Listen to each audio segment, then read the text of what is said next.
All right, here we are.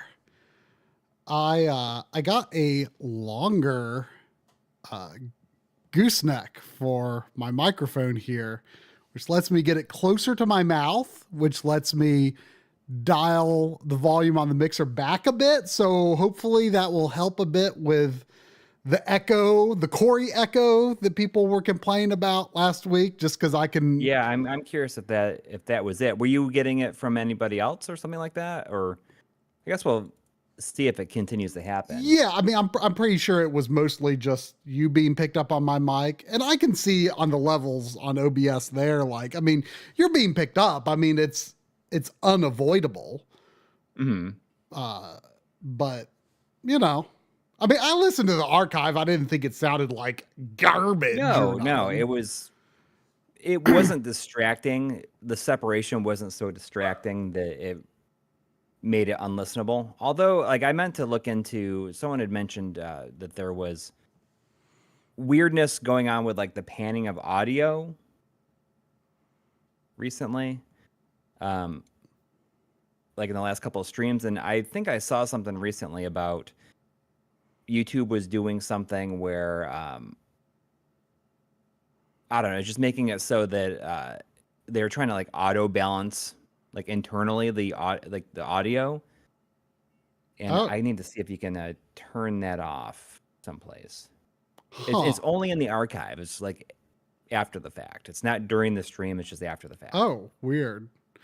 I mean, speaking of panning, I mean, that might actually not be a bad idea. Like to put like one of us a little bit on one side and one of us more on the other side. Yeah. Like, well, it might actually sound kind of neat. Like that's probably something that like smart podcast people do or something. Yes. Man, you know what I started playing this afternoon is D2. Yeah. It is one of my pledge games, and not at all what I expected, although I didn't really have expectations necessarily. Like I knew there was like combat in it, but I just didn't really know what to expect. Yeah, I couldn't tell you what to expect either. And like what I would think it was going to be like. It's like, I just remember like being in the snow. It's like kind of an RPG. Yeah. Like monsters are like randomly encountered. And then you go into this like first person view and you just like move the reticle on the screen and like turn your body to like turn to the different monsters before they get too close. It's like kind of like Resident Evil Gaiden a little bit in that sense. Yeah, it's weird, but interesting. It's definitely weird. It's definitely weird. It would actually be like a really cool like a VR game, like go into the first person view and then like afterward, like the camera like spins around her and there's like, it shows your experience points earned and you level up and stuff. It's so it's like unexpected. Yeah. How does that make you feel about the length of it? Well, it's supposed to be like a 10-hour game. Yeah. So, I mean, it's like 4 discs, but I'm guessing like each disc is probably going to be a different area, and it feels like I'm almost done with the first area. So we will see what happens. Yeah. I also finished Doom 2016 on Friday.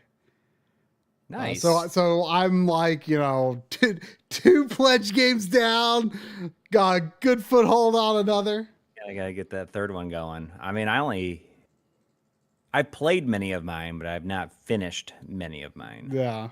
Oh, you know what I did after finishing Doom? Kind of a stupid thing, but I was like, you know what? I'm going to watch the Doom movies. Which I feel like most people don't know there was like a new one in like 2019 that I feel like no one talked about. Wait, there was? Yeah. There was a movie and no one talked about it when it came out. Like it was just like released very under the radar. Now that you say that, it sounds kind of familiar, but I can't tell you like It's called Doom Annihilation. It sounds And familiar. it's very boring. Is it it's kind of like 3, right? Is it meant to be like 3? I mean, I don't really know that. I mean, the only thing I know about 3 is like it's got like, you know, like super dark shadows. Like I've not really played much 3. I don't know anything about like the story or setup. Yeah. That sounds familiar. But no, I mean it's really boring. Like it's the kind of thing that's like if this just appeared like on YouTube one morning, like is like a fan trailer or like a condensed like 10-15 minute version of the movie appeared on YouTube, it would be like the biggest, it would be like the big gaming news story of the day, and people would be like, oh my gosh, give these people some money and make this happen. That's right, Sandy. But like the reality is like that they made a boring Doom movie. They made a boring Doom movie with bad special effects. Somehow. But like the shh, Sandy. The thing about both movies is that they really kind of made them more like zombie movies. Yeah. Like they just have like transformed scientists just going roar, running at like it wasn't, you know, like at least. Well, I think that's what the third one is kind of like. Although I never played all the way through 3. But at least like Annihilation did have some imps. There were a few fireballs thrown. But like, you know, outside of that, it feels like it's not really using. Something. It's something. It's something. I mean, the one with The Rock is not great. Don't get me wrong, but it was more interesting than Annihilation for sure. Yeah, I've only seen the Rock one just one time. Although I do have it on UMD for some reason.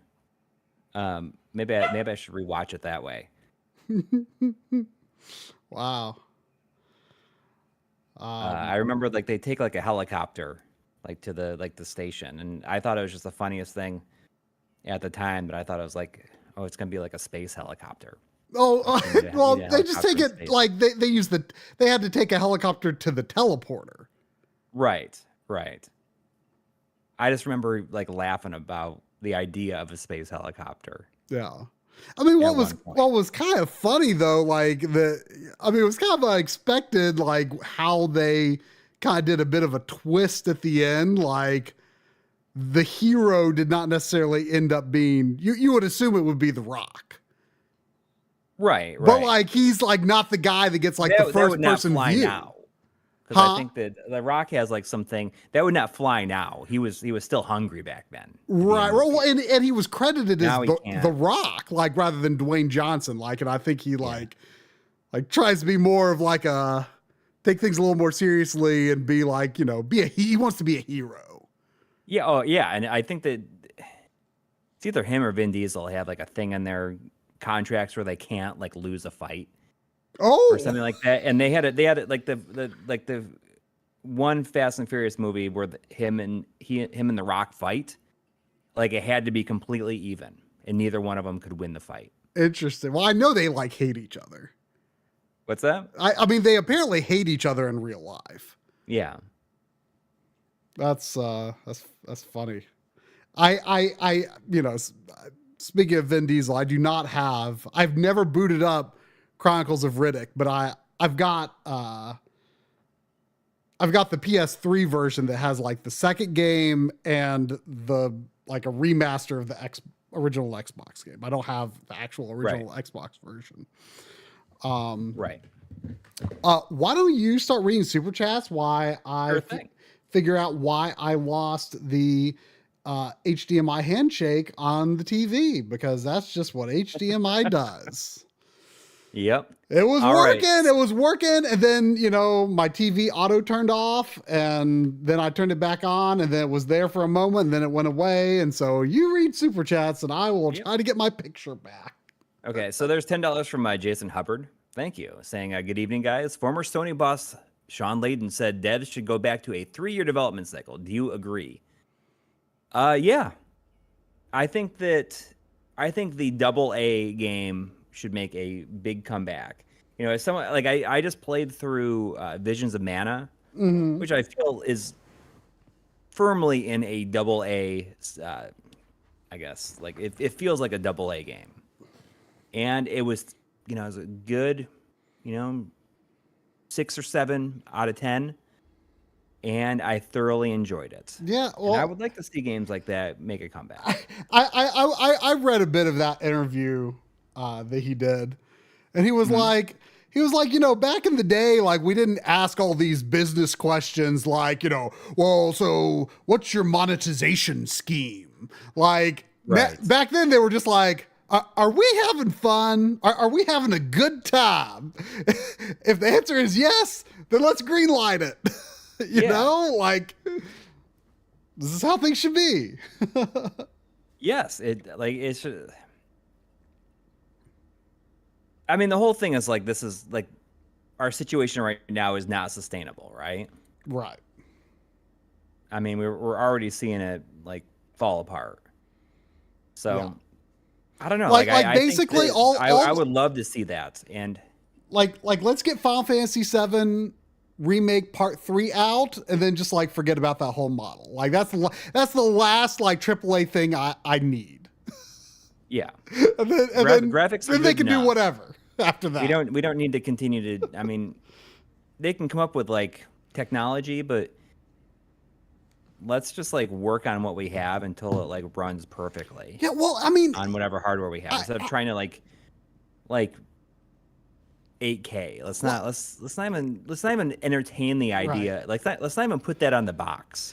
Like, I mean, I've even been thinking about stuff like ray tracing and stuff. Like I mean, yes, it needs to be worked on, like for it to get better. But I feel like, especially on consoles, like there's so little application for ray tracing, and when it is done, it can be done in a way that is very noisy, very low precision. It can even like lag behind the motion, the way that they have to like do it. And it's like, you know what, if you're going to have compromises on ray tracing like that, like why don't we use techniques that we know look good and work correctly within the constraints of the hardware we have now, rather than like pushing new tech? Why don't we push old tech the best it can be? Yeah. Why does it's got to be photorealistic? Why does it got to be photorealistic? Like, let's just like, I don't want to play. Let's make games that are only photorealistic. Right, and ray tracing isn't just about photorealism, but like let's make realistic technical targets that can reliably hit 60 frames per second on current consoles. Like graphics don't really need to be better than that. Like if you can get 60 frames per second, The Last of Us Part 2 on a PS5, like graphics don't really need to be any that. No. I mean, they don't need to be any better than that for a long time. So like all games should just like target that level. I know there's more to it than that. I mean, and game concepts can be more ambitious that could, that's a very linear game, but yeah. Regardless, I mean, I would love to see that come back, and hopefully it does, but I don't know if the way that we feel is how the masses feel. They always want something more. But then, like the diminishing returns will continue to diminish. Yeah. And then, then suddenly we're paying $700 for a console, mid-generation upgrade. It's only going to play our existing games slightly better. Yep. Well, in future games. I mean, you know what? It is what it is, but like in reality, it's only slightly better. Oh yeah. I mean, I can't resist. I mean, people can go like, "Oh, it makes such a big difference with this and this and this," but in reality, it's just a teeny little bit better. Yeah, it's certainly not $700 better. And yet.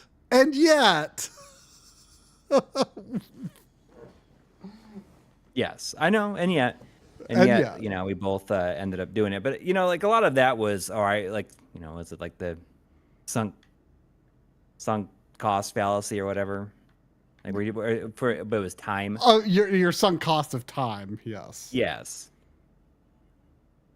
And you know what?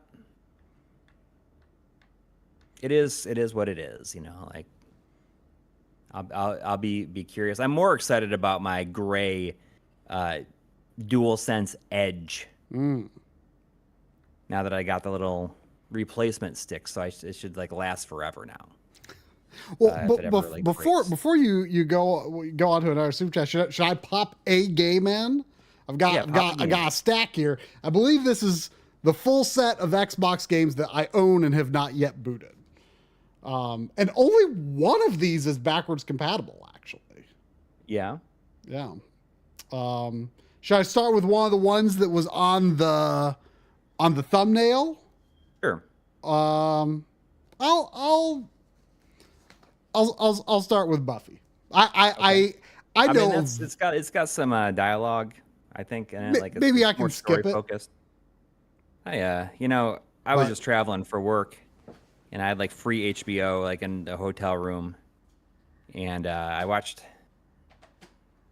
like it was like after I got back, and I watched the second Scream movie, which I hadn't seen in so long. And Sarah Michelle Gellar's in that movie, but she gets killed off very quickly in that one. I don't think I've ever seen an episode of Buffy. I know very little about it. All I know is that this is apparently considered one of the good Xbox hidden gems. Yeah. It's apparently a pretty good brawler. So here's the thing, right? I have always said Lafayette in my life. And I must have misunderstood somebody who said, oh, down there they say it Lafayette. Uh-huh. And then I get down there and it's like, no, it's Lafayette. And I was like, oh, I mean, I'm thinking that's the way I've always said it. It's like, it's, you know, it's Lafayette. It's a French word. French name. So I will let you know that I was wrong, but I was previously right.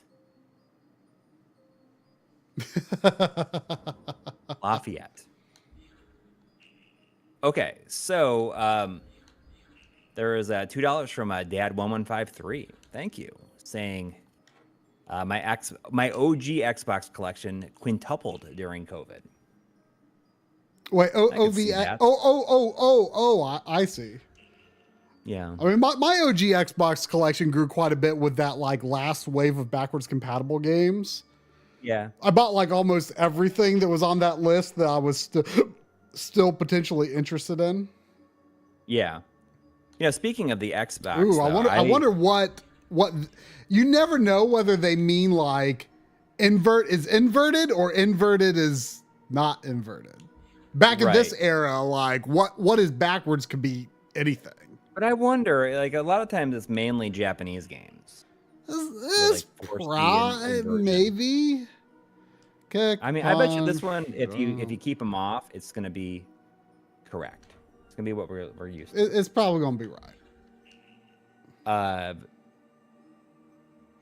Launch a new game on your Xbox hard disk called Buffy 1. You know, I finally got around to upgrading the hard drive in my soft modded Xbox. It's funny because when I told you what I was thinking about doing tonight, you were like, I'm literally working on playing an SSD of my original Xbox now. Yeah, I just swapped out a 1 terabyte hard drive for a 1 terabyte SSD. Did the screen die? No, it's back. So it was, you know, it took a little bit, but an SSD, I had to go into like the the NK tools or whatever, and had to like make a little tweak afterwards because it was only booting into the dashboard every other time. It was being weird, but I was able to fix it. Oh man, they unfortunately, all the went games I straight had from installed cutscene on to it did gameplay. not Check carry that over. out. So I am right now. I have like a whole bunch of games like going across my network onto the system. And you know, it's just a 1 terabyte hard drive for a 1 terabyte SSD.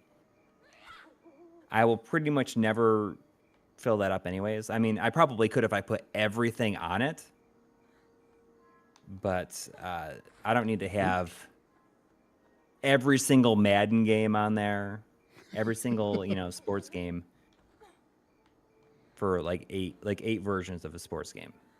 You know what I mean? Like maybe put the first version and the last version of a sports game on there. But right now it's just like I'll copy in. It's so much easier to FTP games onto the hard drive on the Xbox than it is with the PS2. I wish the PS2 was that easy. I don't know why it's not.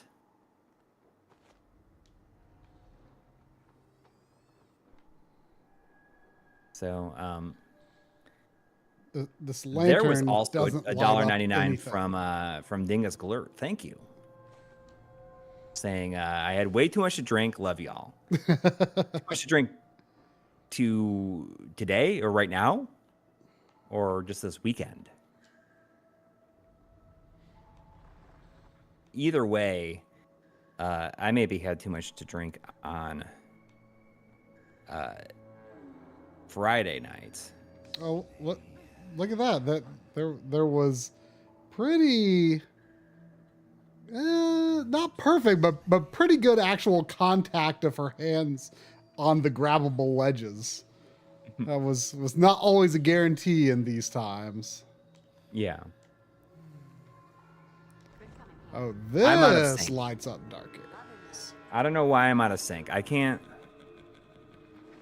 Maybe I am, but like I can't. I don't know if it's me. It might be my Wait, what? setup. What was it? Apparently, I'm out of sync. You're out of sync? That just happens, I think. You don't look out of sync for me, which should basically be like, if it's, I mean, that sounds like, I mean, I've seen webcam audio go in and out of sync. Yeah. We're not gonna kill ourselves over it this time. It is what it is. Yeah, I mean, so there's this event. Is the echo better though? That's what I want to know, because I got a longer gooseneck for my microphone so it could be closer to my mouth, and I turned my volume down a bit. So, therefore, Corey should pick up less on my mic. Yeah. No reverberation this time. Oh, well, great. That's I say that's a win. That is a win. So there's an event here in Cincinnati, like every 2 years it happens, called Blink. It's kind of like these light installation, art installations like all over the city. And they did it for the first time, I feel like, in 2018. And then they did it in 2022. And then this year, it's like every 2 years going forward. It's going to be every 2 years. And it's just like really incredible. It was definitely like the best one yet. I see Rad Jago was saying I went to Blink as the best one yet. It was awesome. I mean, we went. It's just like all around the city. Just like there's projections on the side of buildings, like, like playing like I don't like video that is shaped like the building, and it's just like really, really cool. I highly recommend looking up Blink Cincinnati, and if you have a chance to go, if anybody has a chance to go, you should definitely take advantage, because the next one will be in 2026. There we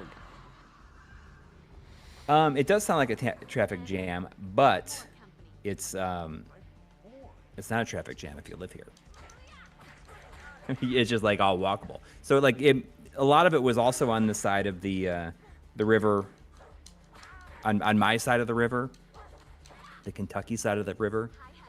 And there's like a drone show, and there's this really cool thing that was like these hanging like LEDs, like these string LEDs, but it was they had these cameras, like 4 cameras set up, and somehow like the cameras like feed into like these LEDs, and it just like looks completely wild.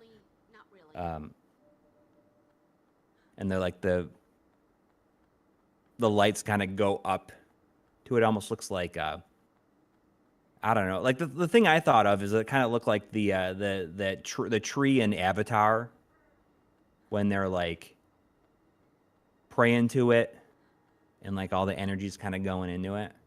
Is it weird that just because I'm playing a game with like this tier of graphics, like the horizontal camera not being inverted is throwing me off? Yeah, I don't know. Maybe a little bit. I don't know. I mean, it's very hard I for me could to uninvert my mind now, or invert my mind when it comes to playing a game. Well, I mean, I did just a few weeks ago play through, finish Sly 2, which I didn't have. The second one. Oh, excuse me. I don't know why I said 2. It was Sly 1. But like, you know, it was not really difficult. Oh, I had some sort of charge kick. The jump button is B and the kick button is A. I don't know if it can be adjusted, but yeah. Oh, Red Jago, a lot of cities are trying to do their own events like that, because it was the perfect weekend for it. And you just, you know, we walked around yesterday and I like tracked it on my watch, and we like walked like 6 miles yesterday going to like all the different things. And it's just like everybody's out. There's food trucks everywhere. There's like all kinds of like events happening during it. And I felt like if people came from out of town and they're walking through and like seeing all this stuff, and just it's kind of like a gorgeous night. It's a gorgeous weekend. I feel like a lot of people like, I'm going to move here. I want to move here. Because it was just kind of like perfect. So really, really cool. Really cool event. So I didn't finish Castlevania on my trip. Did you know what I did do though, is I found myself getting highly addicted to this game, Balatro. I saw you say something about that in the Discord, and I looked it up, and it looks like some kind of card game. It's like a roguelike poker game. That sounds profoundly uninteresting to me. And I mean, that's what I thought too. And then it was free on Apple Arcade, so I tried it out when I was like on the plane. I was getting on the plane, and I was like, I'm going to buy this on the Switch. Oh, look, a physical version is coming out in just a couple of days too. I'm going to order that as well. And it's very fun. It's very fun and just like super basic. And this is coming from somebody who doesn't really care about card games at all. Like, I'm just like not a card person, you know. Like, I like blackjack a little bit. Like, I'll play blackjack in games, like to like earn money if I need to, like Dragon Quest or something like that. But this has taught me a lot, just like even about poker in general, just like with different hands and stuff like that, like what they are. I mean, but I have to say, like, I mean, it sounds unappealing, and it's seemed unappealing to me as well. I mean, I really don't know poker at all, so like it would. Well, I mean, but it's just once you kind of see, like, oh, this is what it means. Like, these are what the hands are, and can I create these hands or based on the cards that I have, or you can level them up and do stuff. I mean, it's just it's taught me a lot about like card games, I think, just in general. but it's really fun. It's really fun. If nobody here has played it, if you have an iPhone and you have like Apple Arcade for some reason, it's free on there, and I recommend checking it out. Or I think it might be on sale on the eShop right now. I think it's like $12 or something. It's usually like 15. And I think there's some DLC coming out for it. I don't know what it means. I don't know if it's just like different like decks or something like that. There is a wireless controller for the OG Xbox. It's called the Xbox One controller. Or the Xbox Series X controller. I just got my... Hang on. It's got my standalone Blue Retro Xbox receivers from BRX. Oops. That was the head. Yesterday. I use that with an Xbox One controller. Anyways, there was Nana Cheesecake has been a member for 23 months in a row, saying it's the boys. It's the boys. Is the Xbox a rescue or was it your OG? Happy Sunday, all. So I've had somewhat bad luck with Xboxes. I did not have one back in the day. You want a piece of me? I'll give you the whole damn. And the first one I got. Wait, did I not kill that? Oh, come on.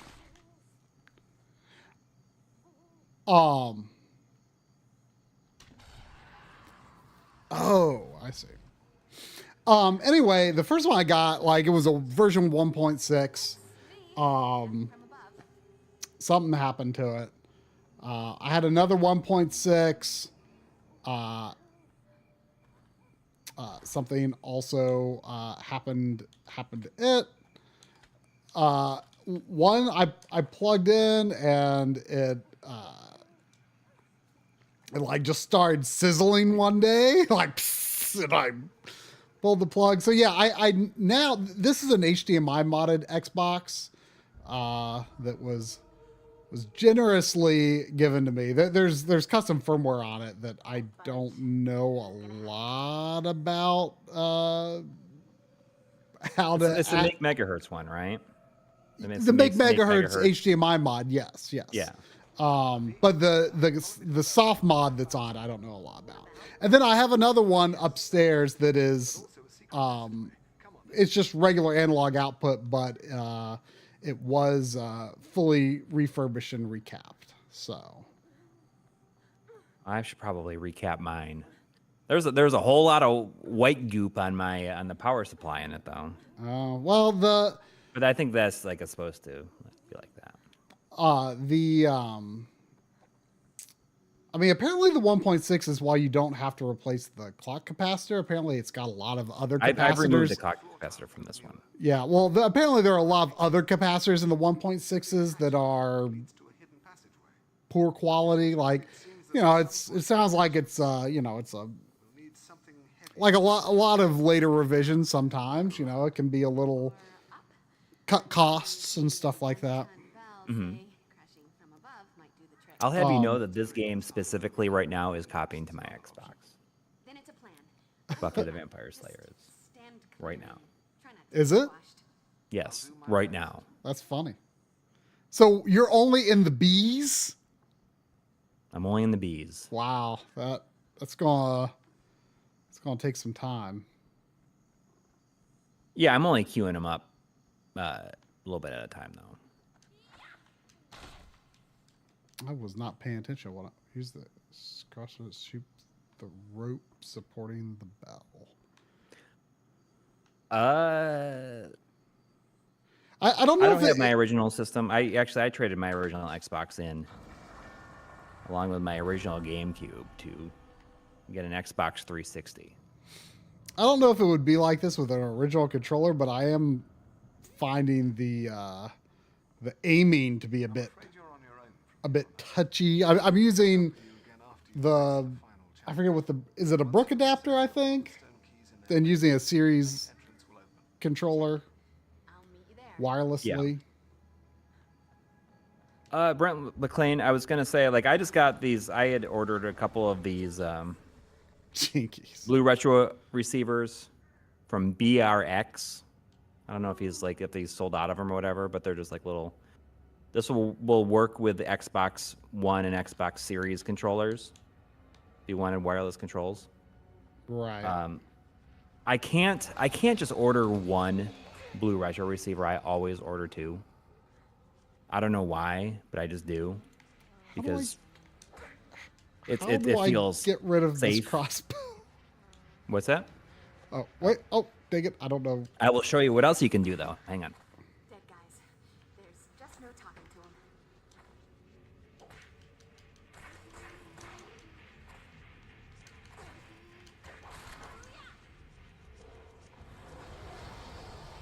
Up until I got that, because those just arrived yesterday, but up until that, I was just using, can use like USB, because the Xbox controller port is just like a modified USB, which is kind of crazy. Yeah. So it's just like, so I got to a USB Type A, and then I was using this like one of the Brook Wingman XBs for it. So you just plug that in. Then you can use Xbox One or Xbox Series controllers. That's exactly what I've got. My USB adapter is longer than that, but this little thing, a lot more attractive than this. And it's Blue Retro, which maybe will be a little bit faster. I don't know. Get ready to spill your guts, honey. The vampire voices are just like very boring. Like they don't sound like monsters at all. They're just like, that guy was just like, get ready to spill your guts, honey.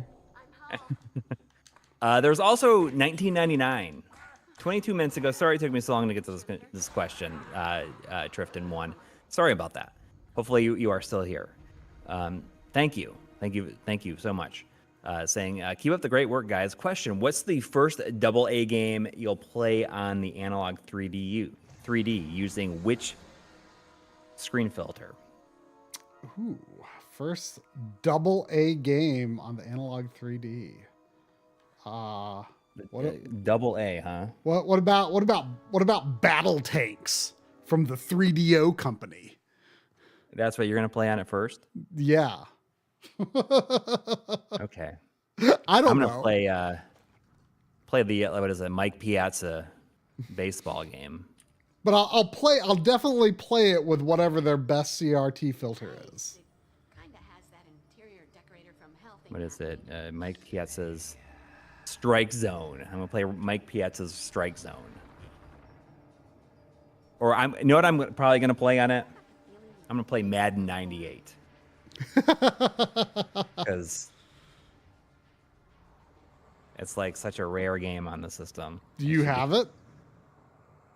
I think the real question would be like, who has an N64 and doesn't have Madden 98? I mean, or is not at least using the back of a Madden 98 to make it so their Sin and Punishment cartridge will fit in their system. I may have a Madden 98 for that purpose. I'm not sure what Madden I have, but I definitely have a Madden.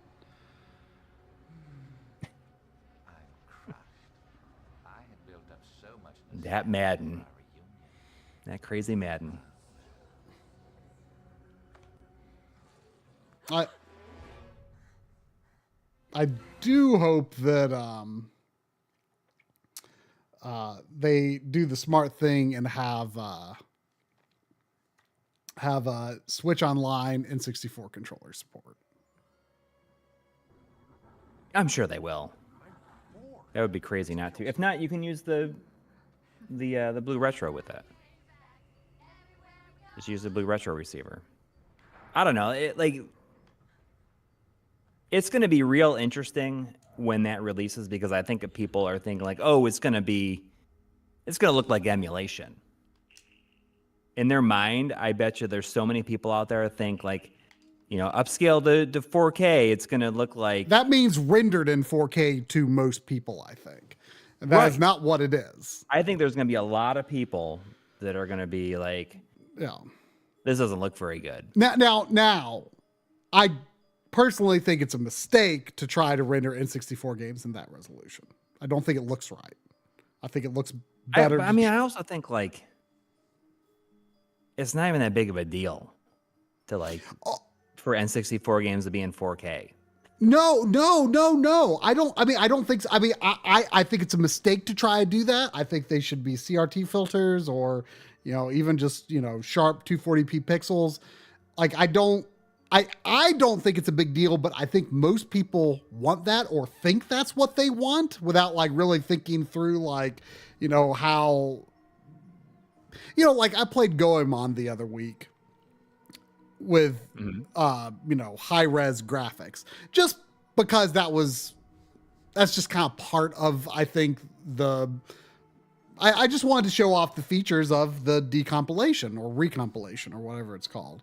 I thought that would be fun in that context. But if I was playing through it for real, I would play in the original resolution, but with the high frame rate. I don't get a lot out of rendering N64 games in a higher resolution. Mm-hmm. Let's pop in another game. There's so many people that are think like, oh, that's what it's going to look like.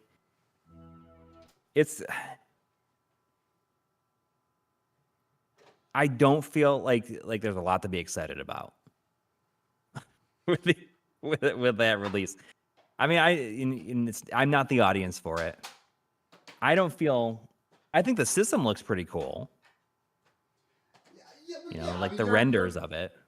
I'm excited for the renders or the system to show up and have it. The colors look completely different. The thing that I guess is interesting to me is this is like I said, I don't know a lot about it, but this was what was installed on the system already when it was sent to me.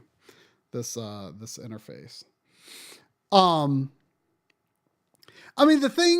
The one thing, there could be things in there that surprise me. And of course, I think the important thing to remember is not everyone has a HDMI modded N64, so they don't have a way to, play their cartridge games in that way.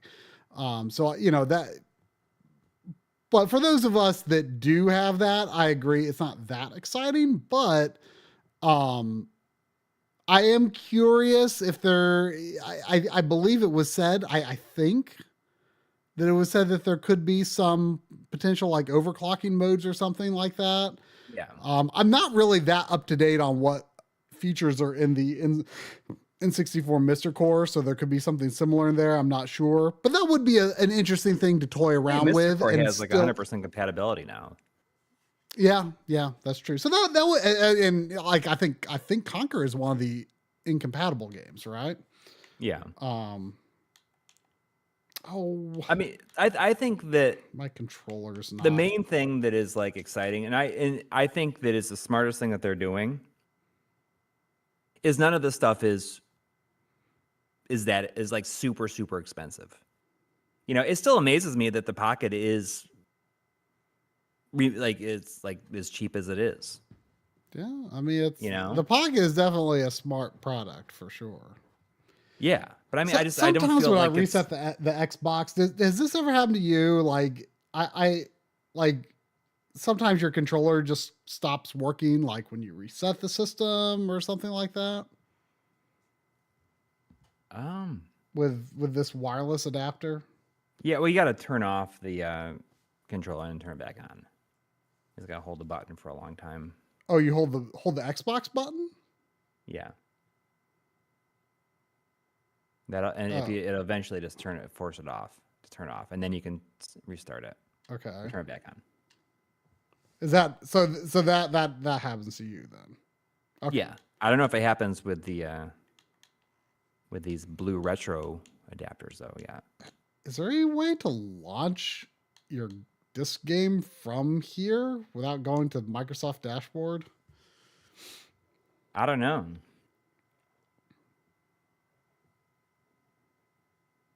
Well, I look at this layout and I understand, like, it is very period appropriate, like the style of that menu. yeah. But it does make me like, there's got to be other like themes that you can use. Well, there's other work. backgrounds. I mean, that was the one that I liked the best, but none of them were great. Right. There was $5 Canadian from Tilbtoast. Thank you. Saying, get ready to spill your guts, boys.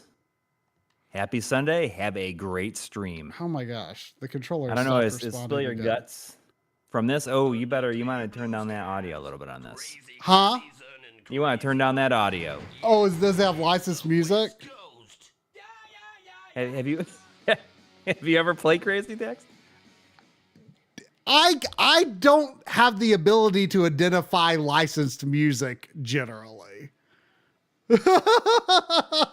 I have no clue if the music is licensed or not. So I mean, The Offspring, All I Want is like this song. It's like this everyone talks about. If you're gonna make a Crazy Taxi, you can't play Crazy Taxi unless it has All I Want on it. Well, I could not have told you.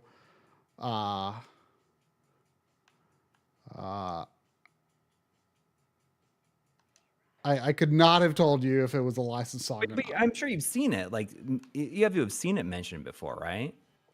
Maybe, like, but it's got the yeah song.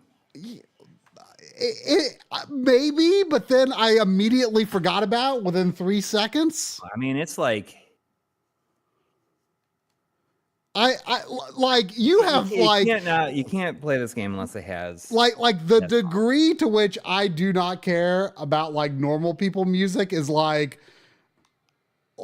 understandably unfathomable to, you know, you and probably almost everyone else here. But like I just like so do not care about pop music.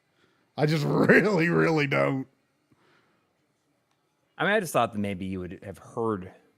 Like, you know, if I did, like I don't. Taxi, they are talking about that song. I that's not what I think. I don't think about music when I think about Crazy Taxi. I think about driving around really the city weird. And dropping people off at KFC and Pizza Hut.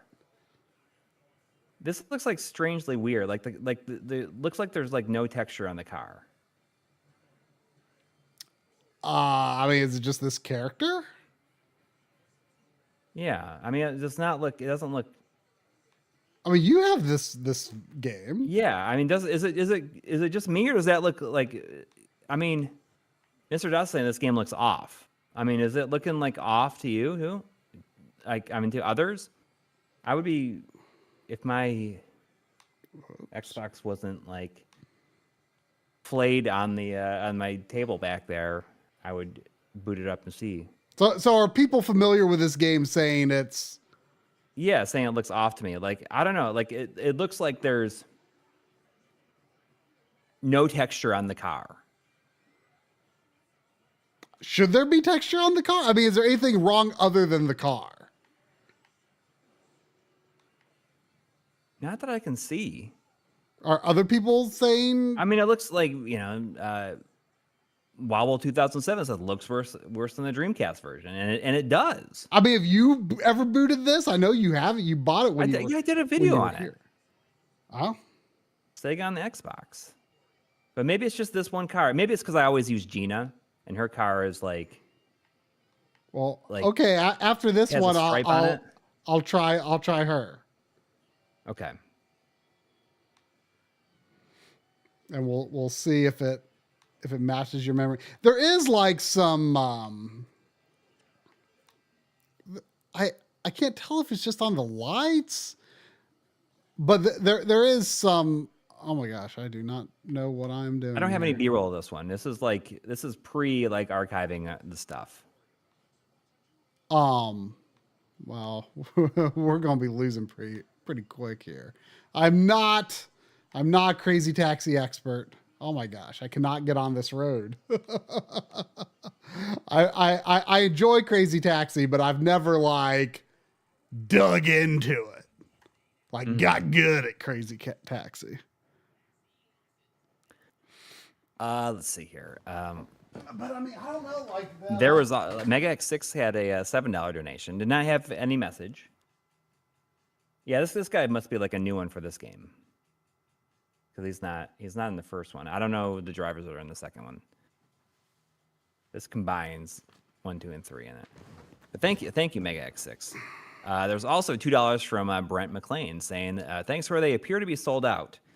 I mean, I have no idea how long ago I ordered these Blue Retro receivers for the Xbox. But I'm sure they will get restocked. Wait, was this a different? This is a different. Like that level had a different character loadout.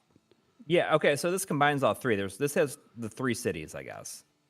Okay. So Gina, I always use Gina, but I mean she wasn't even an option for that level. Right. So they must have different drivers for each city. Yeah. Because the Vegas one is this one only. Okay.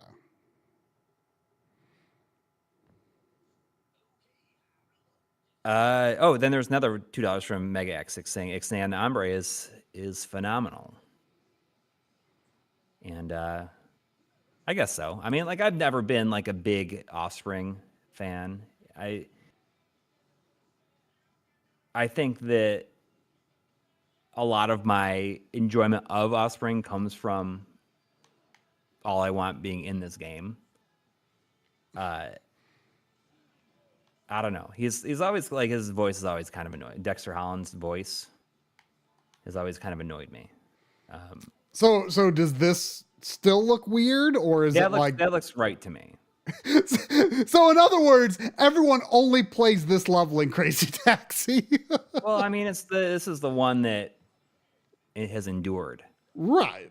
I mean, you know, on the rare occasion I get to play the arcade version or sometimes play the Dreamcast version, you know, this is what I'm used to seeing, right? So, but like I just because I was playing a different level, like people were like, this whole game looks wrong. Yeah, you can jump in this one too. Like a button should make you jump. Oh, really? Yeah. Whoa, the Y button. Okay. Yeah, I don't know if this. I'd be curious to see what if it has any of the like the stores. Like Tower Records, I feel like was still around. How do I go in reverse? Yeah, change your. Why am I not going reverse? Oh my gosh. Wait. Oh, okay. I'm used to playing stuff like Mario Kart where, you know, you hold the brake button long enough and you start going in reverse. Come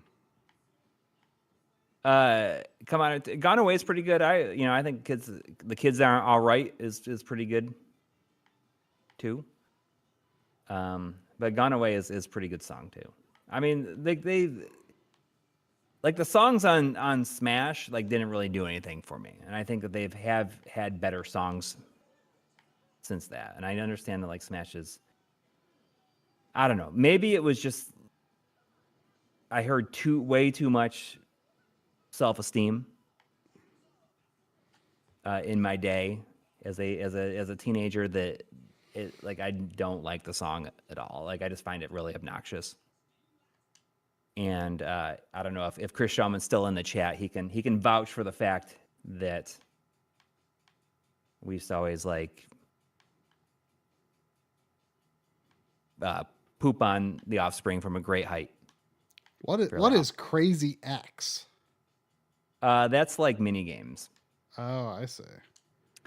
Anyways, there is also $2 from Ben Brody who says $2, but you have to say it like the Crazy Taxi guy. That's pretty good. That's pretty good, right? That's pretty good. Like once in a while, I'm able to do an impression that maybe sounds pretty decent. There's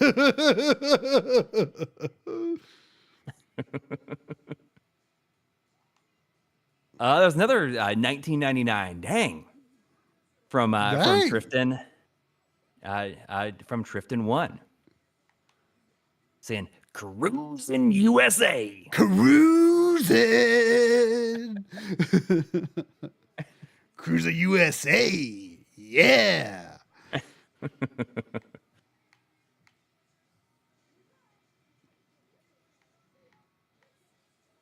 So you're back in Vegas, right? No, this is Small Apple. Okay. Because the first one's San Francisco. This is obviously New York and then Vegas.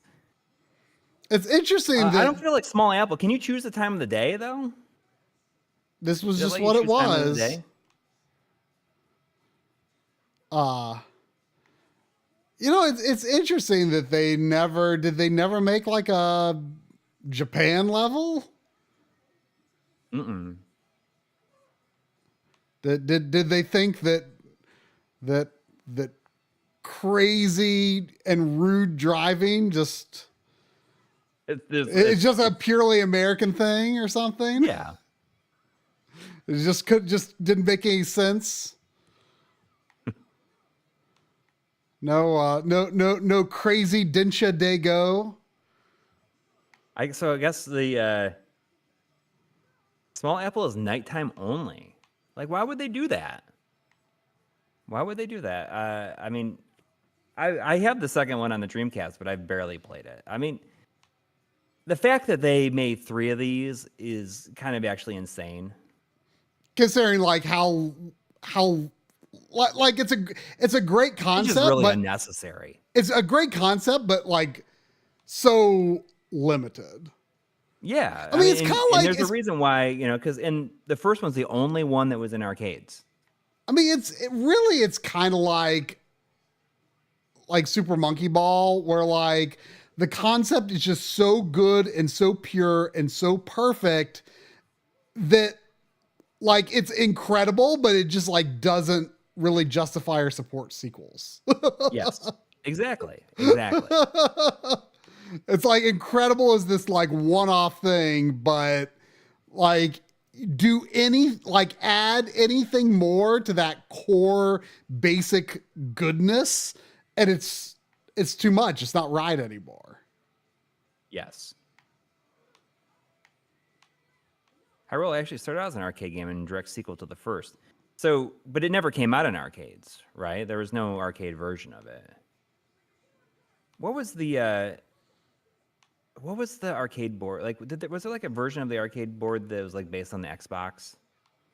Of an arcade board that was, because I know like there was like the Triforce board, which is like, isn't that what like F-Zero GX or AX what used, right? Was like their was it like a Namco and Sega and Nintendo board? Oh, is it Kaya Hero or Chaya Hero? Kaya Hero.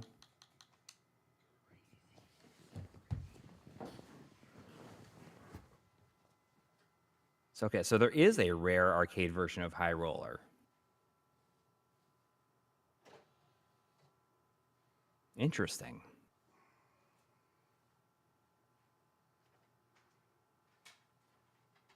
The new Monkey Ball added a spin dash move, which was the first time a sequel has been justified since the originals. All right. Okay, so Triforce was AX. Was that like between, like this, the Triforce was supposed to be like Namco, Sega, and Nintendo? Was the arcade version of, well, I don't know. Or was F-Zero the only game that used it? Okay. I don't know if this next game could potentially be trouble as well. We shall see. What's a Blood Wake? Does that have a licensed soundtrack? This is a licensed soundtrack, but it is a movie game. Oh. Any idea what it could be? Can you give me a hint?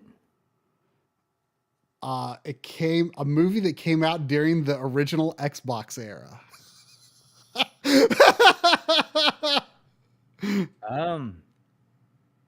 It's a game that I hear is pretty darn good.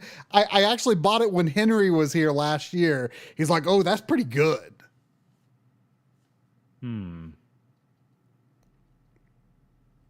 It's not. Uh-oh. Do you have Celebrity Deathmatch on there? You know, funny story. You know how I did the I mean, it could be on the hard drive for all I know. The collaboration, like when I was on GameStack, I almost made him play Celebrity Deathmatch. This disc looks pretty perfect.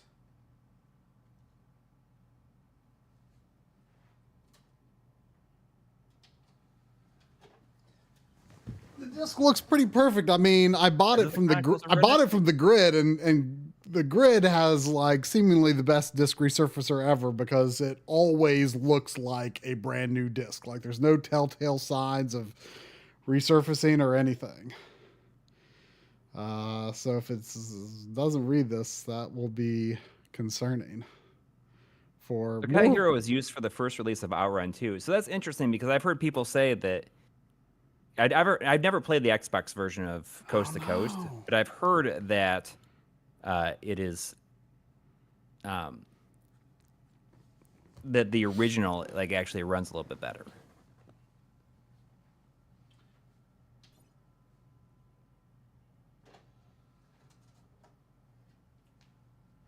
They're not working. Hopefully, this isn't a bad sign It's not Richard B. Riddick, is it? I mean, the Chronicles of Richard B. Riddick. This looks pretty good. I mean, there's a little something at the edge there, but it looks pretty good. Well, it's Star Wars. It's Star Wars Episode 3: Revenge of the Sith. Oh, okay. Yeah. I mean, isn't this was not the one that was like exclusive at first, was it? It is. Yeah, this is an exclusive Xbox game. And it is supposed to. Yeah, I've heard that it's good. Yeah, it's supposed to be good. I don't know why the system's not reading it. However, this was the one game in my never booted collection that is not backwards compatible. And Henry's saying it's on PS2 also. Really? Well, it must have been exclusive. I'm pretty sure it was exclusive also, at a time. Obi-Wan is the exclusive. Oh, okay. This is probably the better version, though. I don't know. I'll maybe at the end of the stream, if I get through all the games and there's still time, maybe I'll try this on the Series X. Maybe you should open up your system and recap it. Yeah, on the stream. That'll go well. Well, hopefully it's not a bad sign for my disk drive, though. Hopefully we won't run into any other problems. I had to swap my disk drive from an old one. I mean, I didn't just have to do it. I had to do it a while back. Yeah. Well, the one upstairs has had the disk drive recapped. I don't believe anything was done to the laser, but the drive caps were replaced. This one, I'm not sure.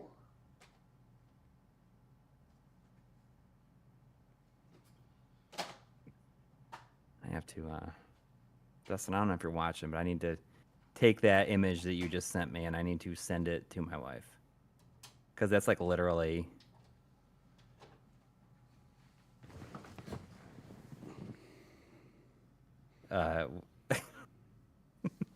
all my son eats. It's a Taco Bell taco called the cheese, and it's just a taco shell like full of cheese. Is that, this is also a movie game. Also hope it will not cause issues.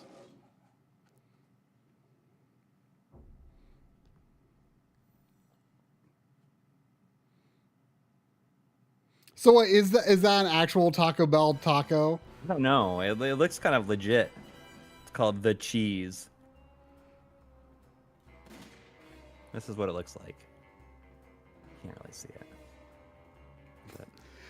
I actually ate at Taco Bell a few days ago, and I didn't know what it was, but I did order something that was just like a crunchy taco with like cheese put on it, like cheese on the outs, like baked onto the outside of the shell. When I was flying to Louisiana for work, I was in the airport in Atlanta. I was at the Atlanta airport, and I had like a 2.5 hour layover. So I decided to get some lunch, and I got this fried chicken sandwich from a place called Chicken and Beer, and it was like the worst effing thing. I couldn't even like eat half of it. Really? And it was like huge and like messy, and it took like 15 minutes for my waiter to bring me a napkin. Wow. I'm like, I can't eat any more of this because I have nothing to wipe my face with it. May I help you? A dry martini. Shaken, not stirred. But it was like the worst thing. Like it just like was not good. So place was the place in the Atlanta airport was called Chicken and Beer. She doesn't appear. That was the name of the restaurant, called Chicken and Beer. So if you find yourself in the Atlanta airport, do not eat at Chicken and Beer. I will not be eating at Chicken and Beer ever again in my life. So this is quite different from how the movie starts out. Have you ever played this? No, I feel like I had a version. I had the GameCube version, but it's in my get rid of this bin. I mean, it's apparently based on the engine for Everything or Nothing, which is Yeah. considered pretty good. Pretty good. Oh no, my stupid controller. Why did it? Well, I guess it didn't make me boot the game. Like it was all automatic. Oh my gosh. Come on. You just everything's blown up. You just hanging out. It's like a right there. A serious. That's how you know you're. A tutorial. Yeah. But I mean, so like this, like it, like I'm pretty sure it's actually Sean Connery. Yes, and apparently he does the voice. Yeah, I mean, he does sound a little old. I had Everything or Nothing for the GameCube back in the day. Never finished it though. But I mean, it was pretty good. I Well, just it's in my remember, bin if you want it. huh? It does have a pre-owned GameStop sticker on it. That's like when they were doing that thing when they'd put it actually like on the insert. Oh, that's the worst. Yeah. Is it on the spine? Yes. Oh, I cannot accept. Yes. You know, my copy of Kirby Air Ride is like that. Oh, And oh gosh. I know. I could probably take a hair dryer and I might be able to get it like peel it off. But man, I can't believe that that was like a thing. Yeah. At any point. Oh gosh.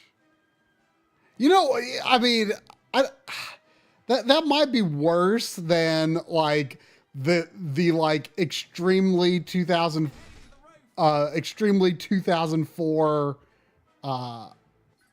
like GameStop artwork that has like the guy with like his lip comes out into like this weird point and like is something wrong with your water? Yeah, I was just wondering what was happening there. It's just like spilling on me. Ooh, press X to enter bond focus. Okay. Did you see me spilling it on myself or something? Like something wrong with your water? Yeah, I mean, it looked like you took a swig and you're like, oh my gosh, what is this? How did that happen? I don't know.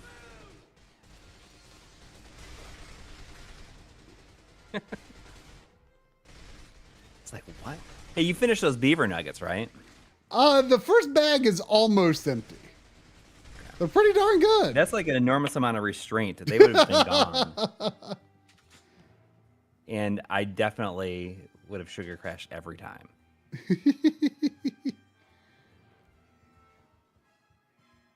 I had some other sweet things I needed to finish.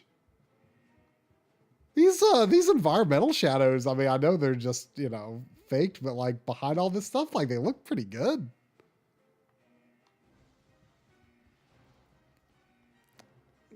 Look at these good old reflections back when video games knew how to do reflections properly. This is pretty neat. This is pretty fun, I think.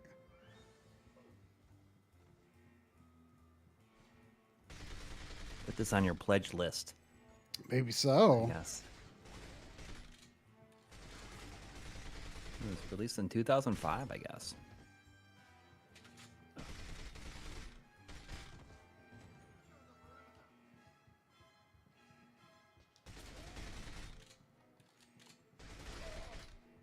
Oh, look at me doing a Bond roll. Look at that.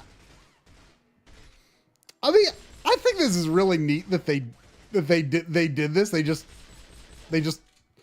took a random Bond movie and were like, we're gonna make a full on game out of it. Yeah. Like back when GoldenEye came out, like I imagined that they would do that. You know, it was neat what they did with 007 Legends, but They should have just done stuff like this instead. yeah, I mean that did not turn out that well. Oh, look at me being all Uncharted on the original Xbox. Oh, it's a cover shooter? Yeah. Huh. But like with lock on though.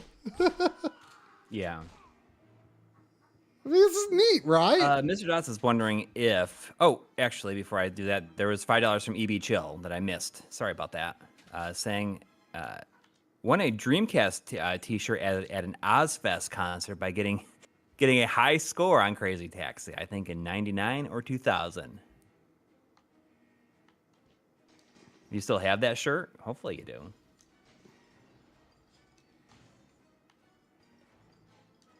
That's pretty cool. Ozfest, huh? Were the Offspring playing there? Probably not.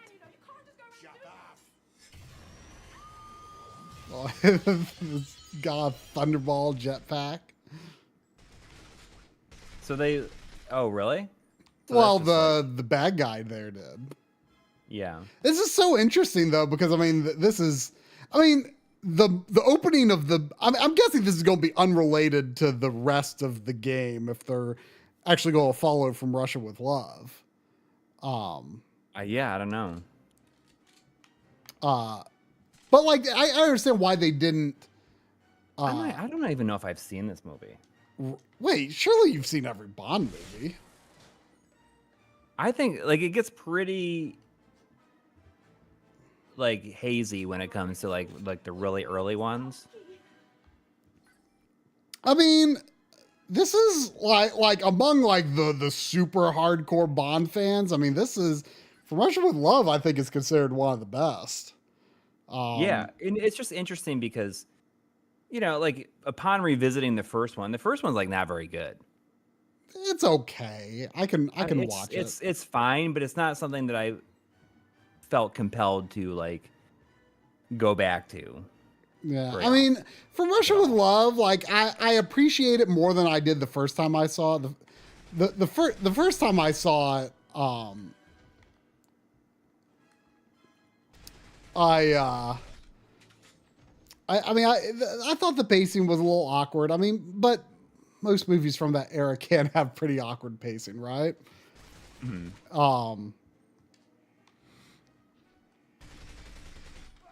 You know what? I'll watch it this week because I have that set of like all the Blu-rays in it, like the big book. Yeah. I hate that thing. I hate that it's like in that big book. That's like the one of the very few like collector's editions I actually really like. I think it, like I like display it's a good way to keep them. I display it over my shelf because it just like it looks cool. Yeah. Like I don't try to like integrate it, you know, into my other movies. Oh, we are gonna go full Thunderball.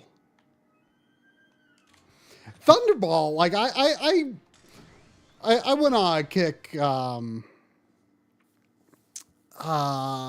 think it was earlier this year. I went on a kick like watching a bunch of Bond movies, like the ones that I hadn't seen in a long time. Mm-hmm. I gotta tell you, Thunderball is pretty boring. Like, isn't that like the last one that? No, Diamonds Are Forever is like the one that. Right, Thunderball's the fourth. Thunderball's the one with the jetpack. I see still loading podcasts, and Gannyman is saying no Dalton fans, and Living Daylights is probably my favorite. Oh, I love Dalton. I think, I mean, you know, Pierce Brosnan is fine and all, but and Pierce Brosnan was Bond when I like got into Bond, but I do feel we were really cheated out of another Timothy Dalton movie. I like he was in so few to like really consider him iconic, but like I kind of feel like he is the best Bond. I feel like he could have been considered more widely the best Bond if he had just had more chances to be in more movies. Yeah. I really like Timothy Dalton a lot.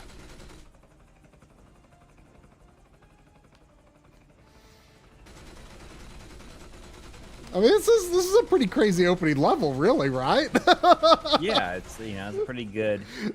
I mean, as you know, all Bond games should have a good opening level. Oh yeah. And this feels like it might be the high point for the game. Like it could very well be the high point of the game.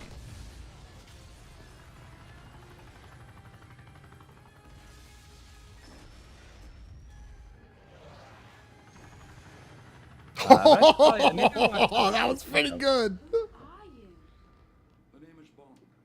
It's been. Yeah, I can't tell you that I've watched everything. All right, I mean that I've maybe have never seen this. I mean, yeah, you should definitely you should make it a point to watch From Russia with Love, because it is.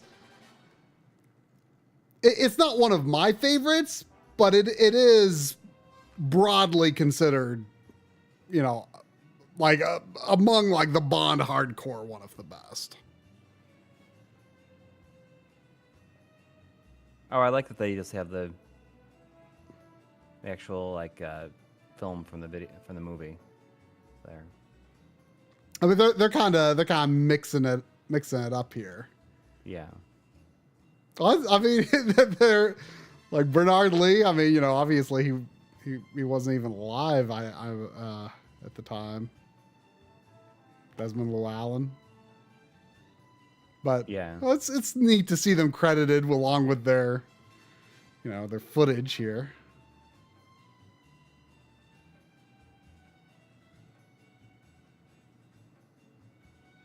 Are these new characters they're showing here? I don't know.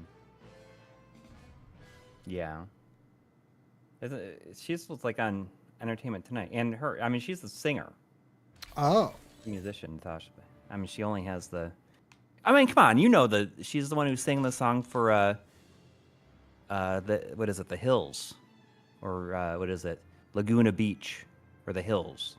The MTV show, the reality show with Lauren Conrad. I can't tell if you're serious that you would expect me to know this. What is it, Audrina Patridge?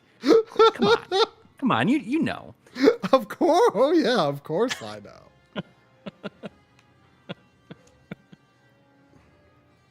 just hitting you with this stuff. Like, you don't even know.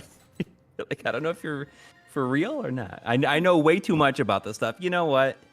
We were walking yesterday, and I don't remember what the conversation came up. We were just walking around, and like I commented on something, and my wife was like, "I can't believe like you know so much about like something you've never really even seen." I'm like, "You'd be amazed at the amount of stuff I know about things stuff I've never seen." But how do you know you really know that much if you haven't seen it? I don't, but I do know a lot about stuff that I've never seen. So this is how the movie opens, but I thought they were going to be just like skipping over this because so what's stealth walk? Is that Oh, okay. That's another way to change your weapon, I guess. Okay. How do you know unless you know? I just know a lot about things that I've never seen somehow. The frame rate definitely has issues in this version. I'm curious if, I'm sure the Xbox version looks the best, but I wonder if potentially like one of the other versions could run better. Maybe it isn't as, or one of the other versions isn't as ambitious or something.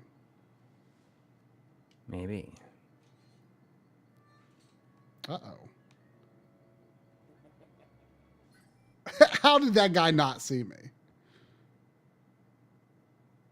Ooh, earn more research points. I don't know. If you just had your Soliton radar, you'd be able to see what they are seeing.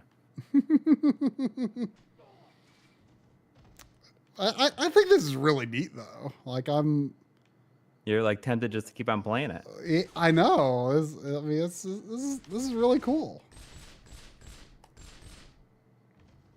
It's just really neat seeing like Sean Connery and like as old school Bond in a game this comparatively modern, Yeah.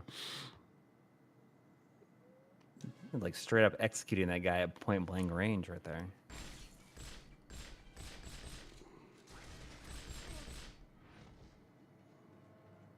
I'm gonna run upstairs really quick and get this little 3.5 drive bay thing to 2.5 and okay.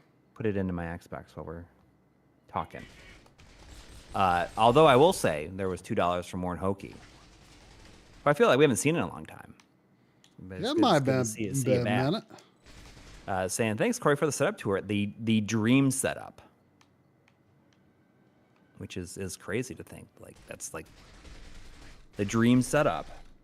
It hasn't been like tearing up the view ranks, but it's been very consistent, and people have a lot to say about it. I wonder if it got like posted anywhere, like on any like. I don't know, like setup groups. Setup groups. Yeah, I mean, like I follow this one Facebook group called Battle Stations, where it's just like that's like a people posting like their computer setups and stuff. Mm-hmm. Because I like to look at that stuff and see what kind of ideas I can glean from it.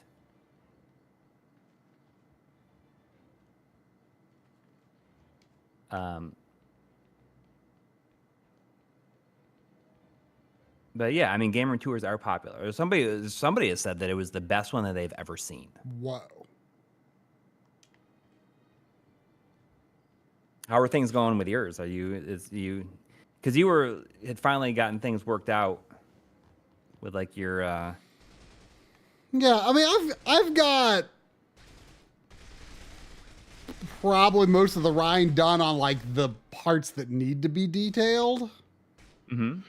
There's a few things that like, that I'm, touching up like in terms of the actual setup where I'm like, oh, this doesn't work quite the way I wanted it to, like by the time I did the room tour. So there's a few things I've been working on like with the actual setup, like, okay, I didn't have this set up and I want, because the room tour wasn't really on my radar for a while. And then, but it's going. I'll get it out in November. Cool. For sure. And I guess I also, I need to make our sponsorship spot because you're working on that PS3. Yeah, the light gun video. PS3 light gun games. Yep. I've kind of a slower week this week, so I'm going to try to have it done by the end of the week. It's not going to be like a long one. I'm just going to have some fun with it. But really, it's just an excuse to be like, the sharpshooter for the PS3 is like real fun to play games with. It's just like, it's like kind of stupid. It's I don't know. We'll see how it all comes out. Mr. Dots did say I enjoyed the personal touch to it, the game room tour. Lots of traveling, pictures of other places and stuff. I thought that was like a lot of fun. I don't know if I'm glad that you liked it, because I was unsure if people were like, just get to the point already. But I think it was fun to show the evolution, and then, what a lot of people said is that they liked me explaining like why I decided, like why I made the decisions to do what I did, and how I was able to like change, like excuse me, like alter things to like fit to like my needs for them. Mm-hmm. So I thought that was fun. Oh, Foresight Asset Management said that they want to hear your backstory too. Okay. Well, I mean, it's in there. Nice. All right, I'm gonna go grab this thing really quick, and I'll be right back. Okay. Okay.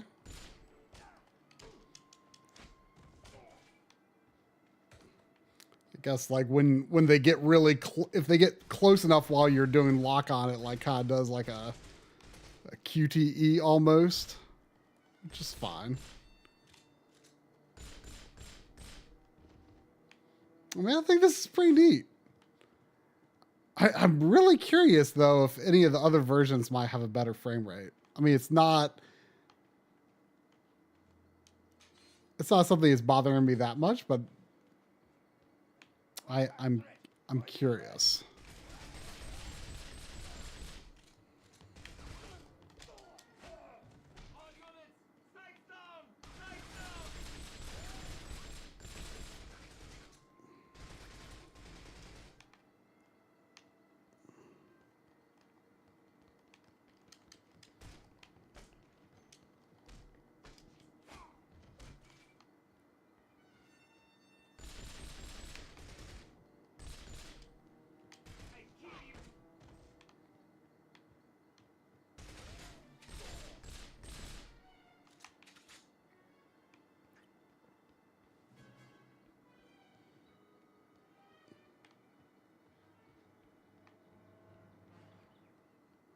Save the world with a single PP7. It's showing the other gun, but it's not letting me use it.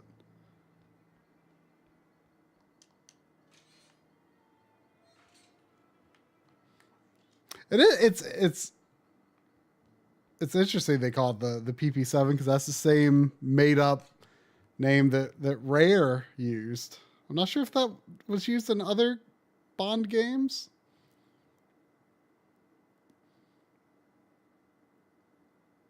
Switch ammo types on the inventory screen. What ammo type do I have for the... All right. Ooh, special PP7 rounds. I'm back. See, I had this mounting bracket. I have one. I just have no idea if I used it for something or whatever, but I could not find it. I was looking for it for a good chunk of today. So I took my old PC and put it up in the guest room, and set it up for my kids to use. They've been enjoying it. It may have been a bad decision because like they're fighting about it a lot. Oh, old PC. Yeah, like my old one. Like, I mean, they're fine over using an old PC. Like, I don't know. Like, It's I guess it's good to know crazy, there's enthusiasm among youngins today to use like a computer, and not just a tablet. I mean, they're just using it to play Roblox. Yeah, figures. But does it run Roblox okay? Yeah. Oh yeah. Totally fine. Better than perhaps their iPads. I mean, it has like a GTX 970 in it, I think. So like my old GPU, my old GPU. There was $20 from Robert Hernandez. Thank you. Thank you. Wow. Saying, $20. Thank you. Saying congratulations, Corey. A game room tour nearly 2 years in the making. Always interested to see how the sauce is made and how others enjoy our hobby. And you're not the only one who suffers from gear acquisition syndrome. That's right. And it's like it's as much of a curse as it is like fun. You know, it's like, all right, well, let's see if this can. If I just like to see if I can do things instead of even, get it. I just want to see if it works, not whether or not I'll actually use it, which is so stupid. Well, I'm not quite sure where to go right now, but that's okay. It's probably time to switch to another game anyway. I just wanted to see like what the second level was, because like I was like, okay, how are they going to? And I'm still curious how they're going to tie this into the movie, because I won't spoil it for you, but there's a reason why it would be weird for them to have the hedge maze level in the game. You should watch From Russia with Love this week. You should make it a point. You should do it. I will. All right, let's put in something else. Next one. But thank you, Robert Hernandez. I hope that you enjoyed it. And it is kind of silly when you think that it's like was that long in the making. It should not have happened like that. It should have just been done a long time ago. But then again, I don't know if it would have had as much in it. But I'll tell you, like I've said it before, and I'll say it again. There's just like no way that I'm gonna probably feel a need to do another one ever. Hopefully that's okay with everybody, unless I was to move or something. You know, if Chris is still here, this I think this might be his copy. Oh yeah? Yeah. I know that the other game in this series was definitely his, but I can't remember if I got both of them off of him. When we stayed there? Or another time? When we stayed there. Yeah. Punisher 6791 says, which Bond FPS had grappling hooks in the multiplayer that you could latch onto any wall? I believe that is Nightfire. I didn't play the multiplayer, but I remember Still Loading podcast talking about that when he was the guest on that stream.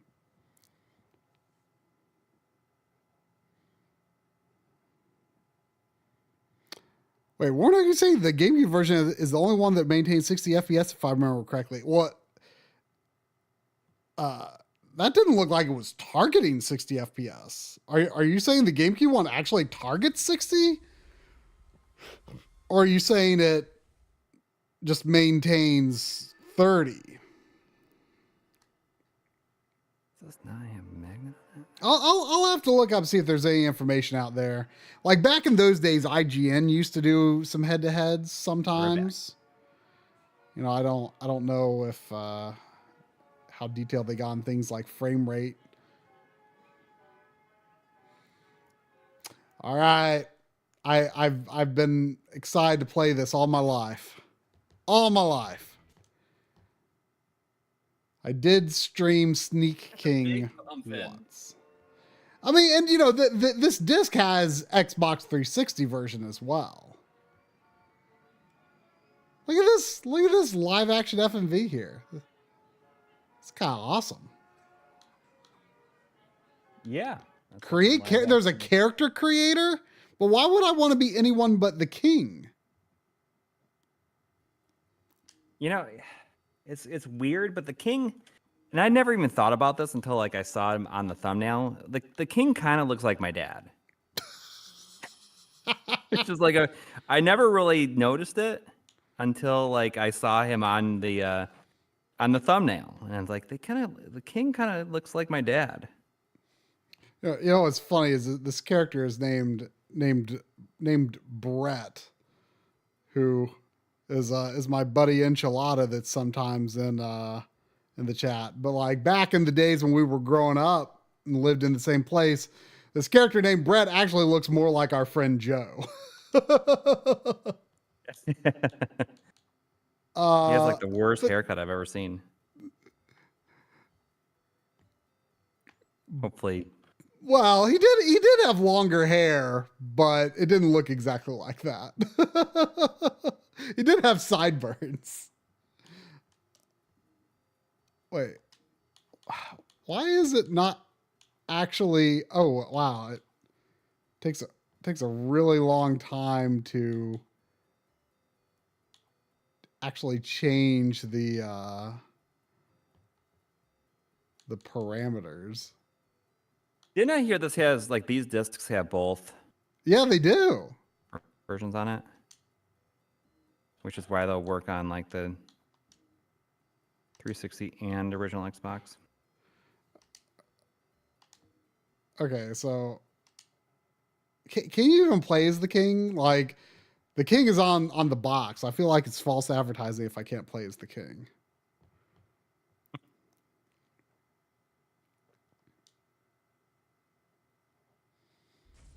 I don't know. Well, we're gonna find out. I would be upset if you couldn't play as the king, or if he's not at least unlockable. Yeah. Well, what? Oh. Wait, what is S chicken? What do you mean? Oh, look at Whopper Jr. here. Oh, geez, S Chicken. That S Chicken. I feel like we've seen him before. S Chicken. I think it looks scary. Like that's like. Well, maybe that is it. Scary chicken. Maybe. Or spicy. I feel like spicy chicken would be more appropriate. I want to start off playing as Whopper Jr. though. As who? Whopper Jr.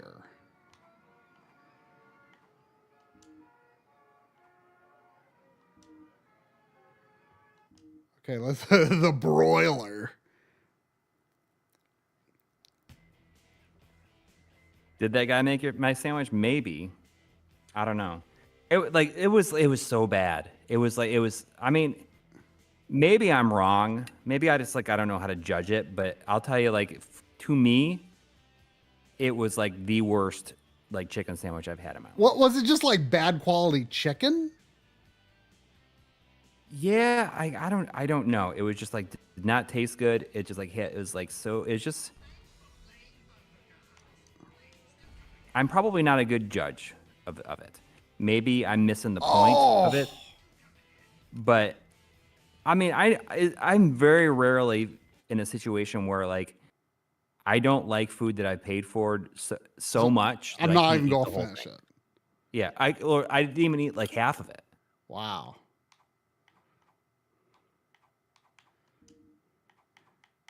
Here, let's be S chicken. There's a few layouts of each one.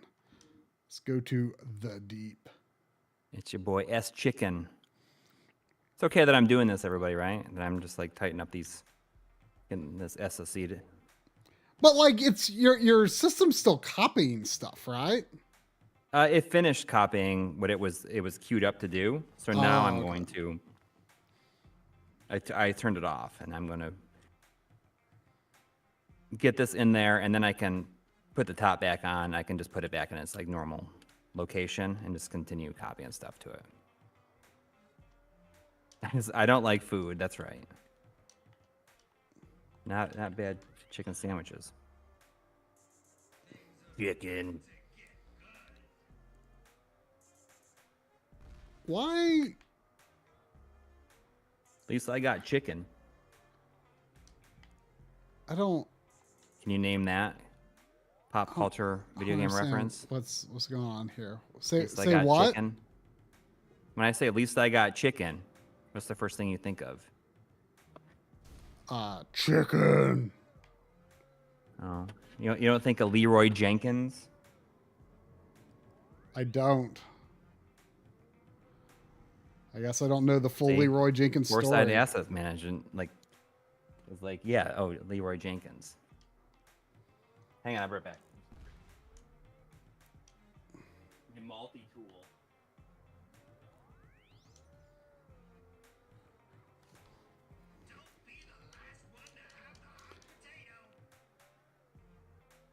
I don't know why, but I envisioned this being more of like a behind the car perspective.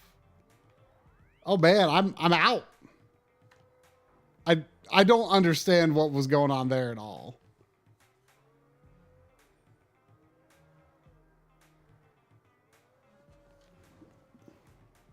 I feel like these. Oh, like, so Warnogi said that two of like, us checked from Russia with Love.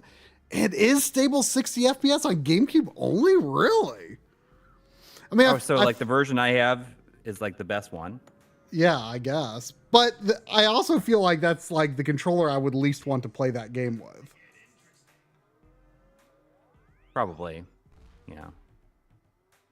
Just because like aiming a gun with the right stick never feels with the C stick never feels great. Yes.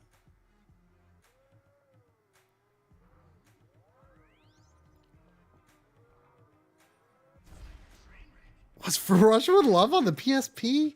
That sounds a little familiar.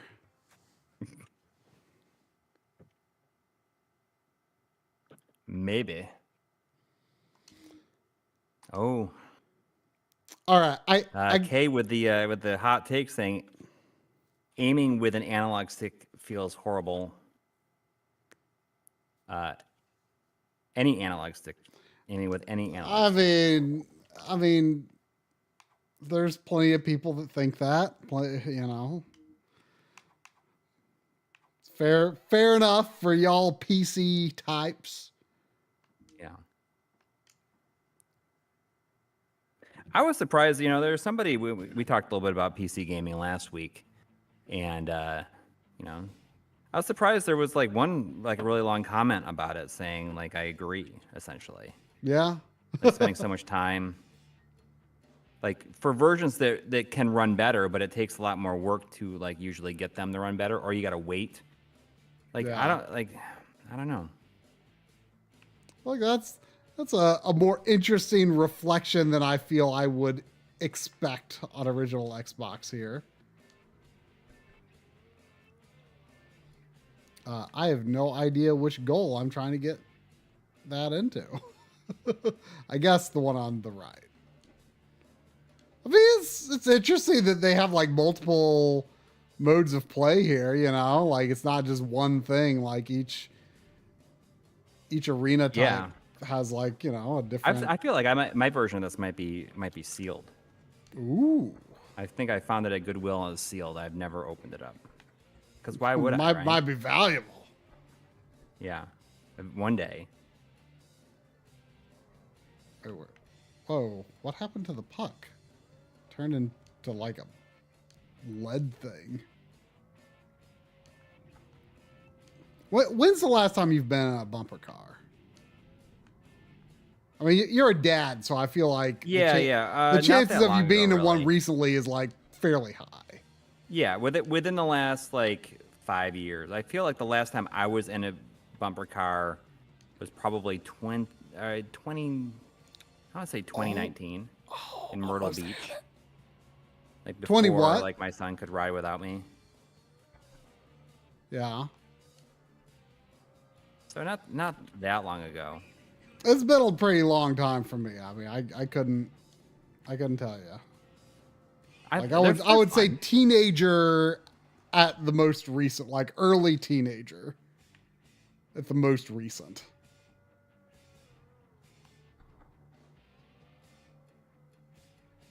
Oh man. There was some so it's like air go. hockey. That's cool. Yeah. I mean, I don't know. Is for the it people terrible? who said that I should check the Xbox for capacitors, is there any specific ones I should be looking at, and are they underneath the DVD drive or are they underneath the hard drive? I mean, you know, Voltar was here earlier to say, and I've heard people say this in general, like, you know, like all Xboxes need recapping at this point. Yeah.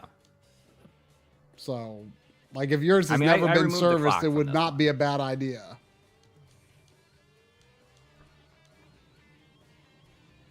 Okay. I mean, I have that open right now, so I can look at it. I didn't see anything that looked too. I mean, it's not just about the clock cap. Yeah, I've removed the clock. Like I did that a long time ago. So you should talk to Fenris. He knows all the details of what you ought to do. Oh, at the last minute. Oh yeah, the king's winning. King is winning. Oh yeah. I did it. Hang on, I'm gonna go get my system. I'll do it right here. I'll look at it. Look at the resolution on this ticket. It's just like it's like either like a 3D object like zoomed way up as the background, or just like super low low res interface there. All right, well that was Big Bumpin'. But there is one other Burger King game aside from Big Bumpin' and Sneak King, which I either didn't know about or forgot about until I saw it at Chris's house.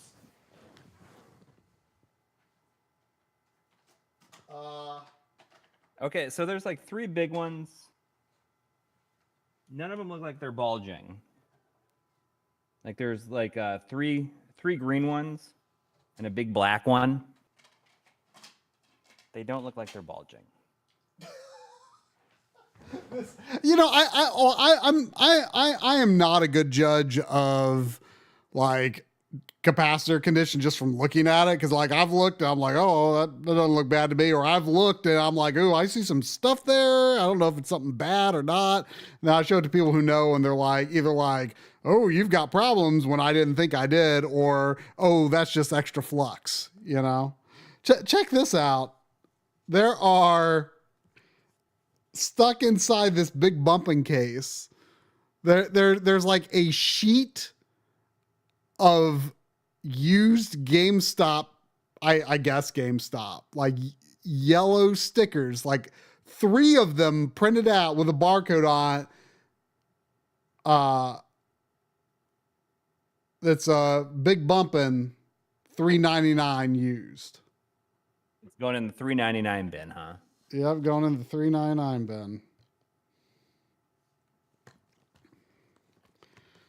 But we're going to play the last Burger King game that I've never booted.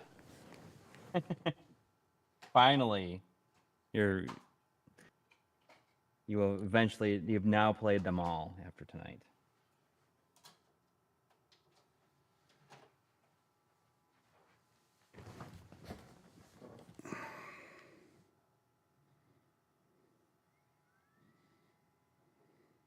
A rotating watermark? I mean, it's just like the name of the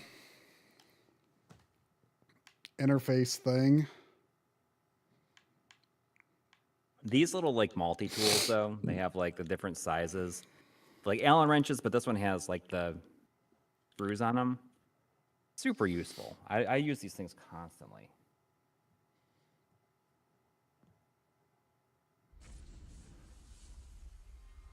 King Games. Man, do you think they could ever bring the Burger King games back? I mean, since then, I mean, there was the Doritos games and stuff like that that you highlight in your Xbox episode. Oh man, look at this! I guarantee you that Josh Fairhurst has at least thought about it. For sure. Look at this title screen. This is awesome. Like, it is really cool. I'm impressed. Yeah, it's like It feels kind of like it's very Loco look, Cycle. I was gonna say it's like Loco Cycle. Oh, okay. This like choppy game graphics FMV I'm less into. This right here though, this is great. Ooh, we can create a character here too. It's probably not worth it. I just want to see who they are.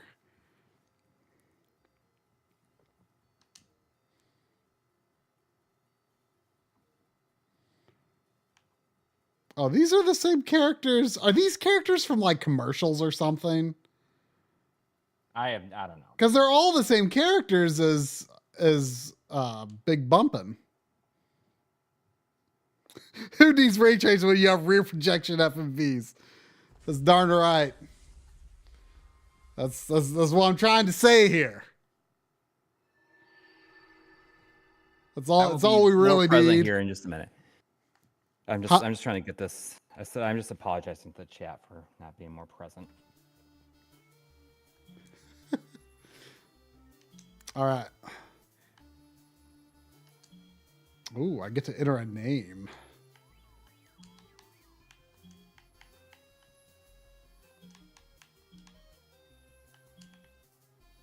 I kind of like this music too.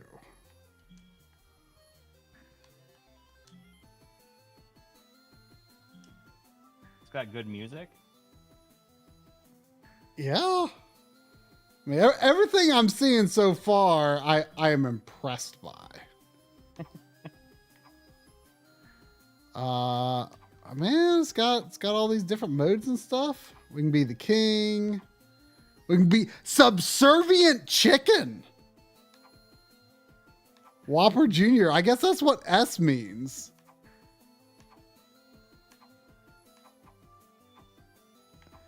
That lady there, I wonder if she's like some actual like racer or something, because I think she's the person that's on the cover. I am going to be subservient chicken. Be a subservient chicken. All right, let me just get the top for this, and then I can be done with it. Hopefully it all works.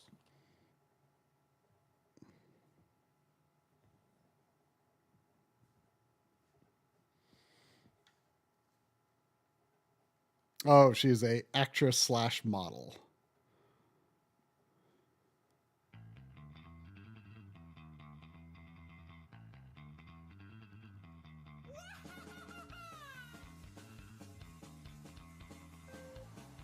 Okay, here we go. But that's his name is so. This chicken is really gross looking. It means subservient. Huh? So the S stands for subservient. Apparently, I don't know if it's a joke from a commercial or something. Yeah. Oh, I've got weapons, I guess. I don't know if there's drifting or anything. Oh, I can taunt. Man, I don't know how to catch up. Oh man, look at the king's like cloak physics up ahead of me. I think it's hilarious, like how excited you are about it. Huh? You're like so excited about him. Like he's the king, man. Cloak physics.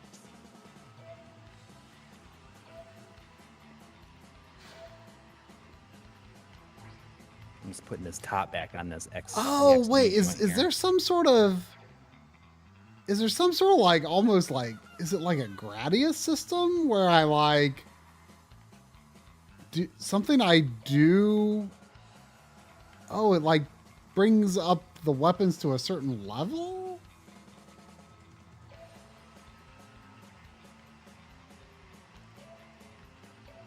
Maybe.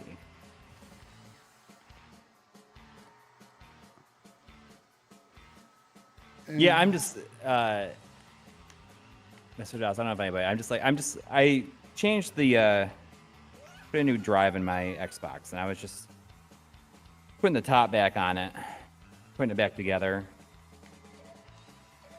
Or else I'd have to wait until after the stream, and I don't have enough patience for that. I'm too Okay, yeah, I get it. It's Like, almost like a Gradius-ish system, vaguely, where like you fill the meter and then cash in on the thing you want. But I'm doing pretty bad. Wait, what even was that? Oh, did terrible.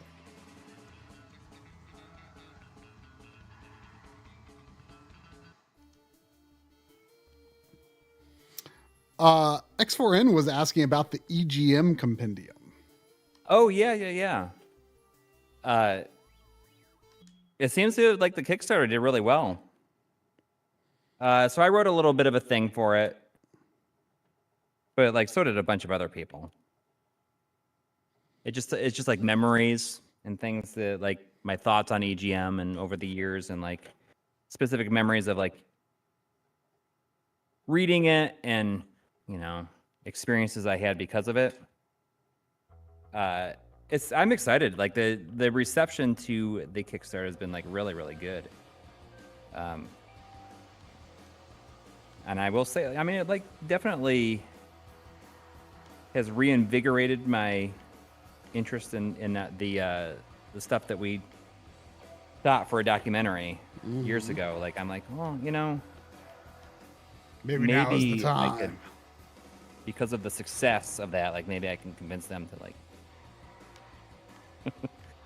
let us. I cannot figure out if there's like some deeper mechanic to this, some like drifting or something, because I find it really difficult to try to catch up. Oh, is it? I mean, yeah, I'm just, I don't know. I don't have this figured out. It doesn't necessarily seem horrible. I just don't understand it.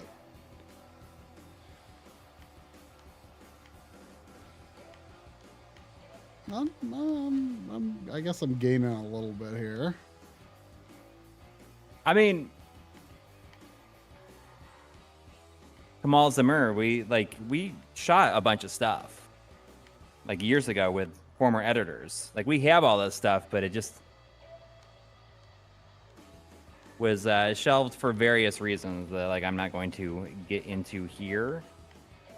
But I do feel excited to revisit it now.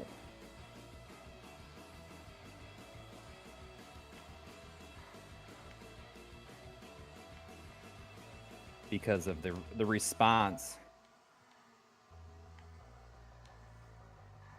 has been so good. I mean, clearly there's an interest and desire for that kind of thing. I mean, and the thing is that the people that we interviewed, only one person is listed as like being in this book. And really? It's like, I really want these other people to be able to tell their stories, you know? What is going on? Who's in the book? What? Who's in the book? Ken Williams is the only person that we interviewed that's like listed on there. Who is? Ken Williams. Oh, okay. He's the only one that's listed out of everybody that we interviewed.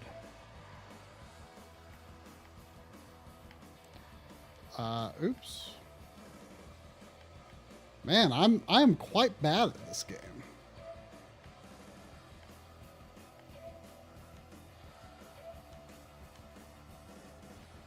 I mean, I guess it is still open for people to contribute if they want. Like, I think that they probably got a lot of people saying, "Oh, I want to contribute to this." Like once it like went live, but the stuff I wrote, I mean, I contributed my stuff back in May. That's why it's so crazy, you know, like just like seeing like the time on some of this stuff. Like, it's just funny that we did this. Like, I wrote this thing back in May, like a long time ago.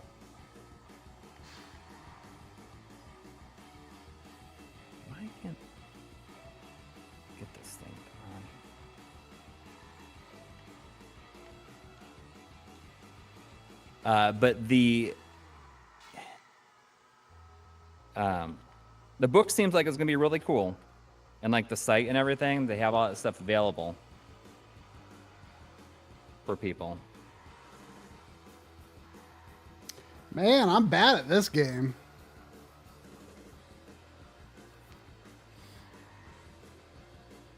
There's also another $2 from Robert Hernandez. Thank you. Saying Corey contributed before it was cool. You did.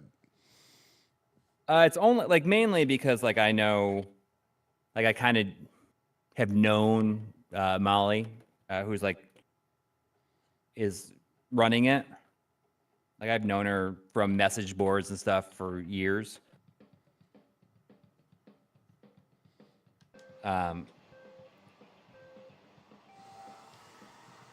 But I mean, I'll be very interested to read other people's stuff.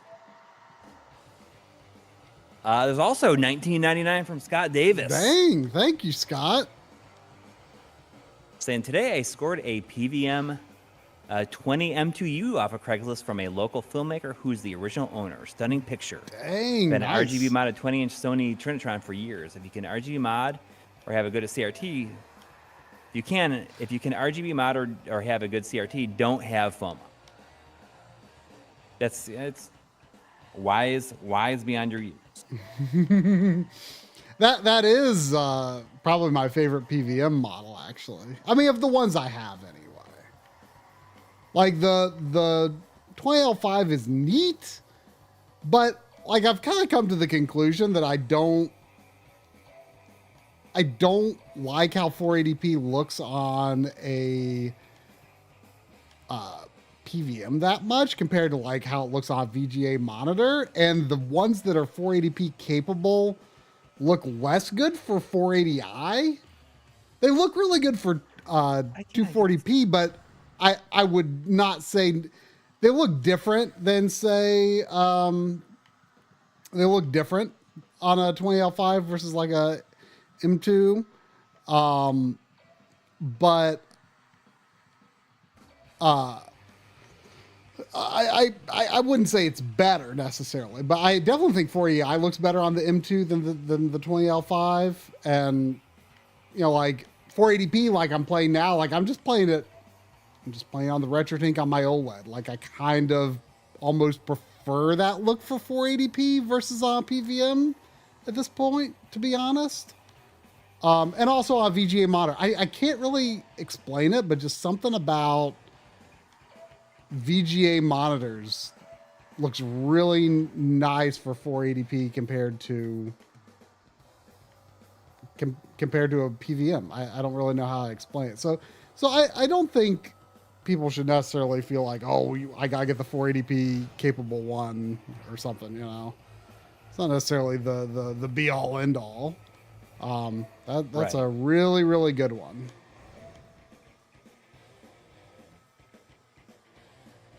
The one that I use as kind of my main PVM is Olympus branded, but it's the same thing as the Sony version, just manufactured like 2 years later. It's the Sony tube, same inputs, same controls, same quality. It's just got an Olympus frame. In fact, it's the frame that is on the stream right now. Like that's a photo of it. I actually like how that frame looks more than the Sony version. But I put a Sony style, superimpose a Sony style logo. Oops.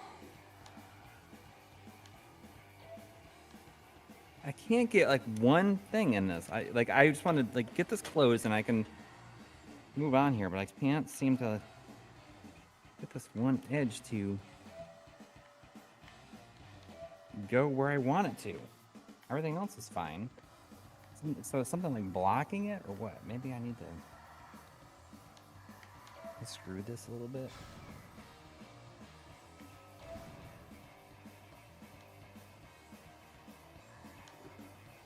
Man, I was doing all right on this course, and now I'm just doing terrible. You're falling apart. I mean, I this is 50cc, and I've been doing like 5th and 6th place for all of these races. This game is weirdly difficult. Oh, that thing reverses controls. Mario Kart clone. Huh? Would you say it's a pretty good Mario Kart clone for what it is? I wouldn't say pretty. Where do you rate this on your Burger King game meter? I wouldn't say pretty good, but with the qualifier for what it is, yes. Is it called the single patty cup? The single patty cup? I don't know. Is it? That would be great though. But yeah, I'm not very good at this. But I mean, it's not terrible. I mean, I don't know if I think any of the Burger King games are outright terrible. I mean, they aren't like great. Maybe not even good, but they're okay for what they are. For what they are. Which is a piece of advertising. Well, I mean,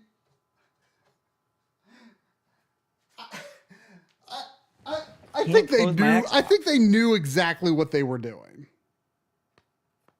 You know? Yeah.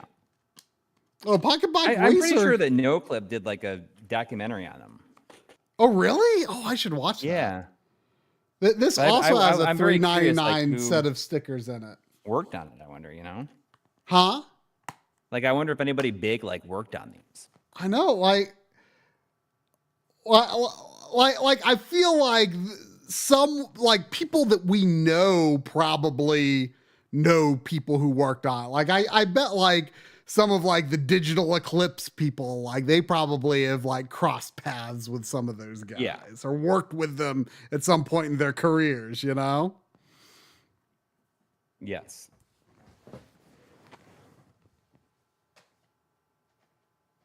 Why is this not going in here? I didn't screw anything up.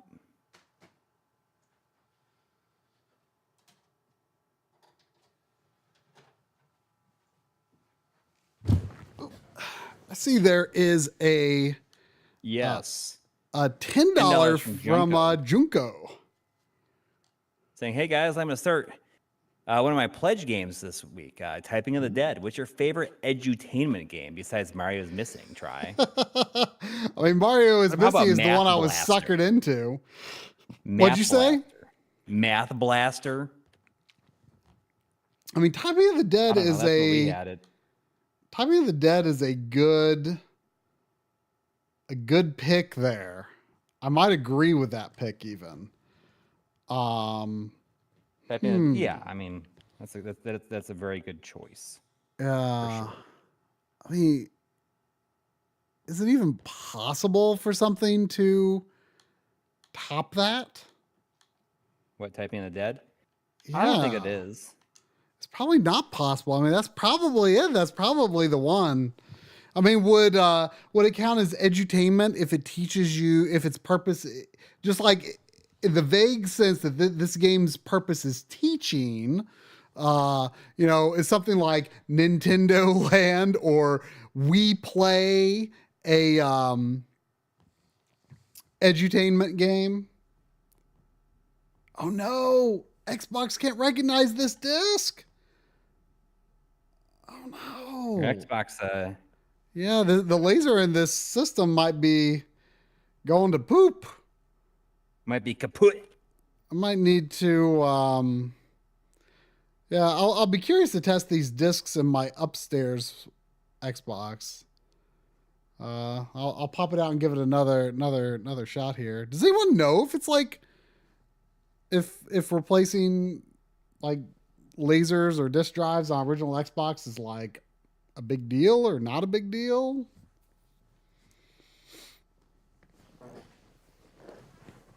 I don't know.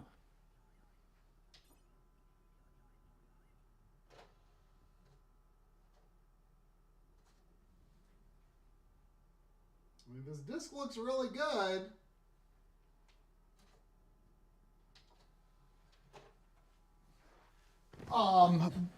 But yeah, like We Play, the purpose of We Play is to teach you to use the Wii remote. The purpose of Nintendo Land is to teach you to use the gamepad. Is that edutainment? Have we learned something valuable through those? I don't know if that's edutainment in the traditional sense, for sure.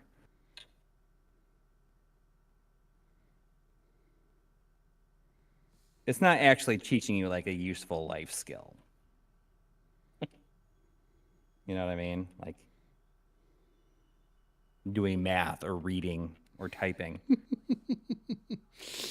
Real skills. Yeah, I mean, in that case, like, man, typing in the dead, like, I just don't know if you can top that. Yeah, you can't beat the old Todd. Yeah. I mean,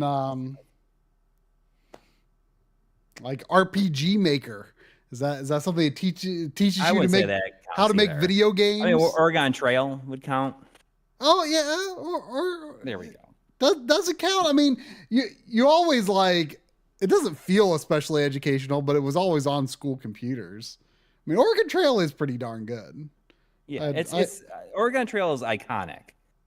Yes. I mean, it is like, yeah. Well, I'd say, you know, Carmen Sandiego definitely is another one. Well, I mean, what about Mario Paint? I mean, it teaches you. You can learn about animation. You can learn about music. You can practice your drawing skills. I mean, it's, you know, drawing. It's not teaching through instruction, but it is a tool for learning and skill development, right? Yeah, I'll give you that. Junko would count Mario Paint. In that case, I would probably say Mario Paint. You know, Junko's the question answer. Or asker. Well, unfortunately, this was going to be second sight. I'm disappointed my system's having a hard time with it. It's a perfect looking disc. I'll definitely try these on my system upstairs later. Yeah. That's weird. Well, we'll try something else. I'm like kind of doing this. Is it cool with everybody that I've been kind of doing this as I go? You know, I just putting this Xbox back together.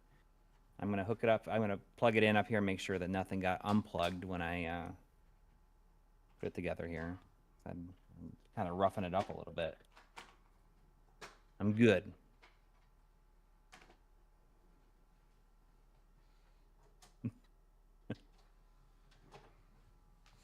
All right. If this one works, I have no idea how streamable. How many dual layered games are there? I wonder on the Xbox.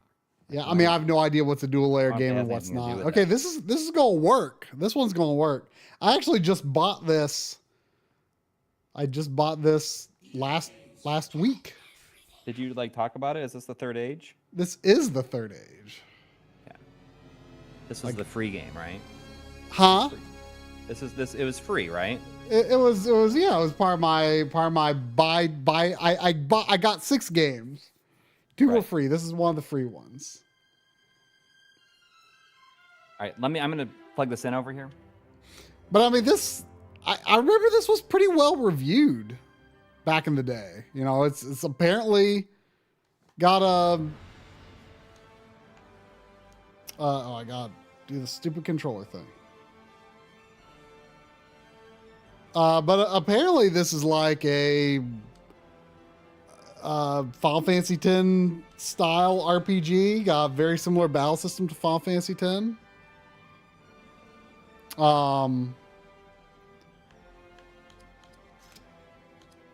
Evil mode.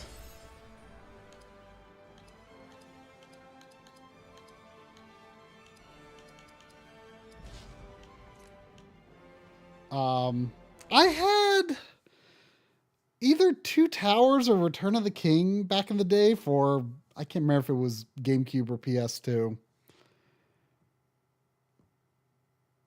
And I didn't really get into it at the time. I wonder if I would like it more now, though. The world of Middle-earth is changing. We can skip movie-based FMV. Welcome, warrior of Gondor. Your road here will not be an easy one. Much will be risked in the war that is. I mean, That sounds like Ian McKellen. Trust. This I sense with all my heart. I think that is Ian. Can anyone look up if Ian McKellen actually did the acting in this? That very much sounds like Ian McKellen. If it's not him, it's a pretty good imitation.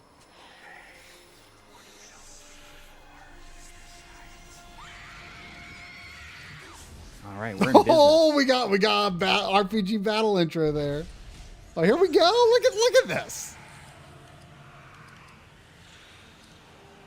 It's an American JRPG.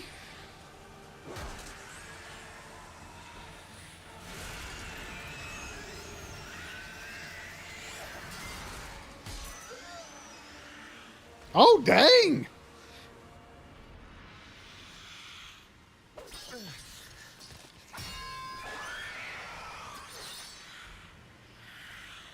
I always forget about this. You know, you can't tighten the screws on the bottom of an Xbox too tight, or else it'll like the drive won't open. It'll what? The drive won't come out. Oh wow, okay.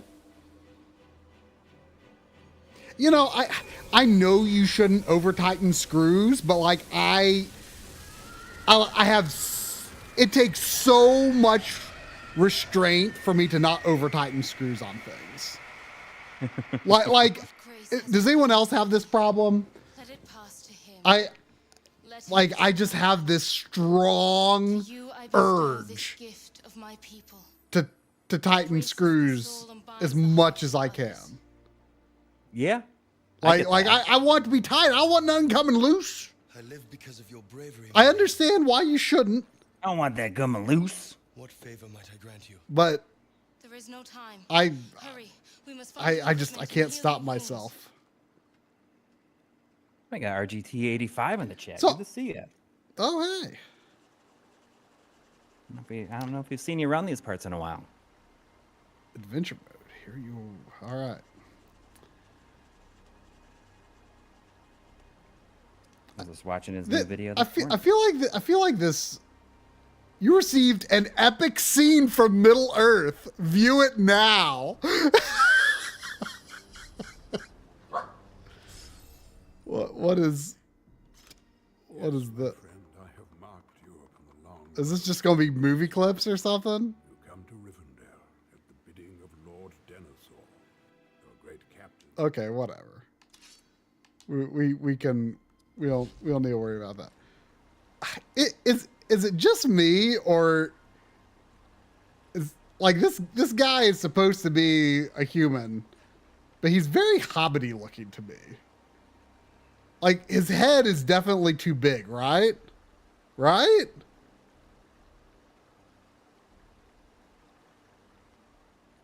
Who says no to that? Are you saying no to watching the movie club? I mean, if I was playing this game for real, I would watch it. But we're just testing stuff out.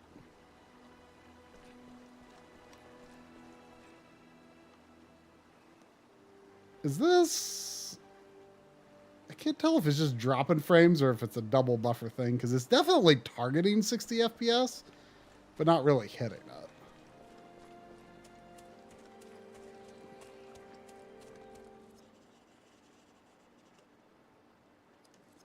I'll be worried of them chests. Sight, one of the games you tried, you couldn't get the boot? Huh? So Second Sight was one that you couldn't get the boot? Correct. I'm just going to try it on mine right now. Second Sight and Star Wars Episode 3. I don't have Star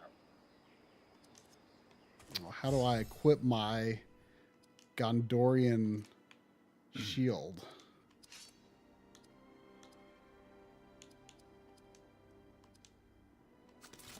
All right. Heck yeah.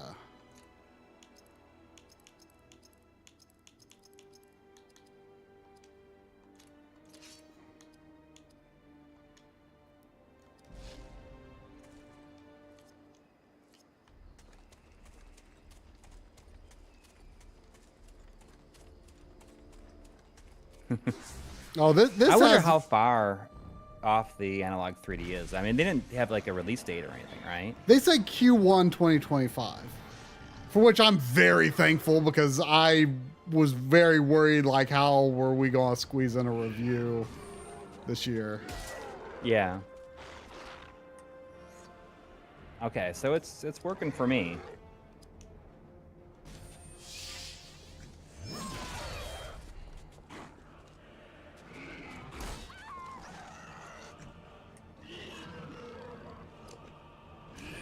One thing I noticed though when I putting the like the SSD in it seemed like games that are installed on the SSD like will load a lot quicker. Just in general. I don't know if that's like a good thing or a bad thing though. Ultimately. You mean the games it like felt like load, it like loads quicker. Load from the get-go or load like between screens during the game? From the get-go. Like just booting them up and they're like if they're on the internal. Like so you don't know like in terms of like if it could mess something up. I mean, as far I don't know. Yeah, I have no idea. There's like a weird. Oh, maybe it was just where the camera was positioned. There was like a weird jitter. It's gone now. Their Master Safer has been a member for 18 months in a row. Whoa! Thank you. Saying, "Oh man, it's Final Fantasy X. Love this game. Get him, Titus. Get him, Titus. Titus. I hate Titus. I hate saying Titus. I can't say it. I refuse. His name is Titus. I mean, it's kind of neat that something like this exists, right? Yeah. We've got healing spells.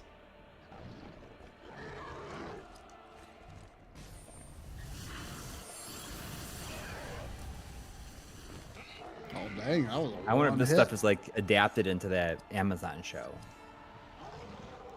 I have no idea. I haven't watched any of the new stuff that's come out like since after The Hobbit. It's very, very boring to me. Like I just have no real interest in it.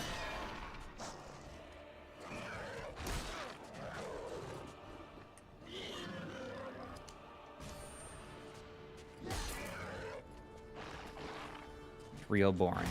I'd rather just watch old reruns of Family Ties on Pluto TV.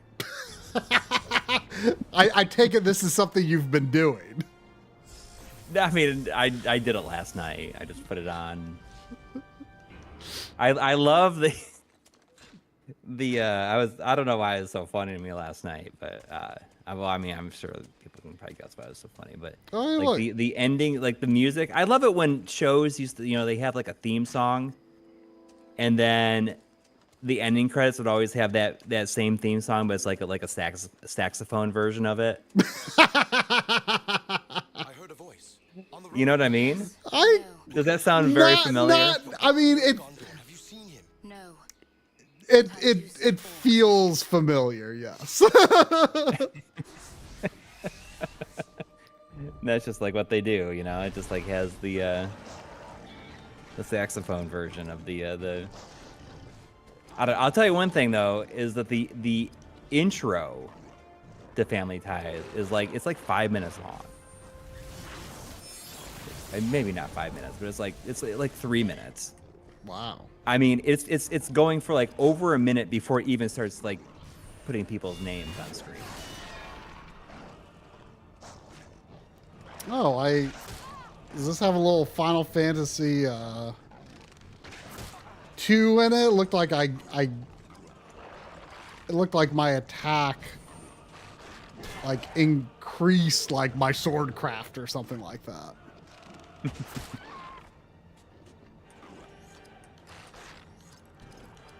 What are my like that arrow like dead straight on like hit his shield and he took damage from it.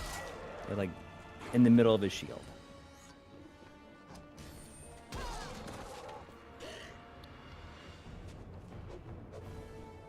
Let me reboot this Xbox here.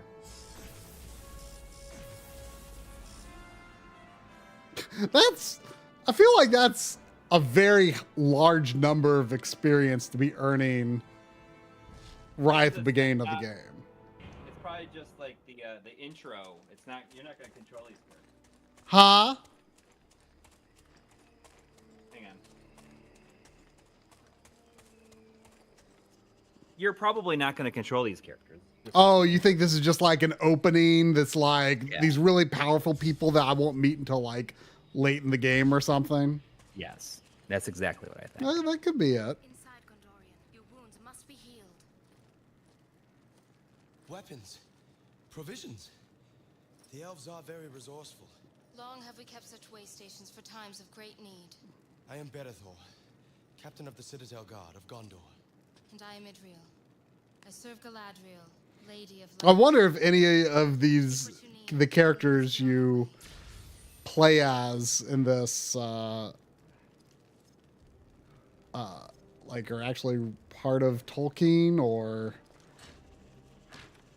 I would assume so, right? or if they're just like original characters. Yeah, I mean, it's kind of like so many things these days. Like, I just have no interest in the expanded like universe for this stuff. Like the Hobbit stuff like really pushed it beyond like any kind of like real interest.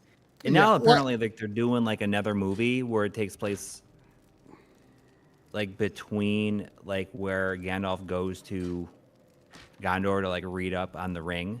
and- Wait, they're and doing comes back. another movie? Yeah, yeah. Oh my gosh! Like with Ian McKellen? I think that Andy Serkis might be directing it. Oh, now that you say that, that sounds a little familiar. Oh, it's animated. If it's animated, that's fine. But yeah, like if The Hobbit turned out good, Andy Serkis. Is that what Andy? Is that what it's like? Is this a circus? I mean, I say circus. Yeah. Going to the Andy Circus. He's Big top Andy. that game Claire Obscure Expedition 33. Yeah, he's in that, right? What is that? I've seen the name. and it's I don't even want to say the title of that game out loud.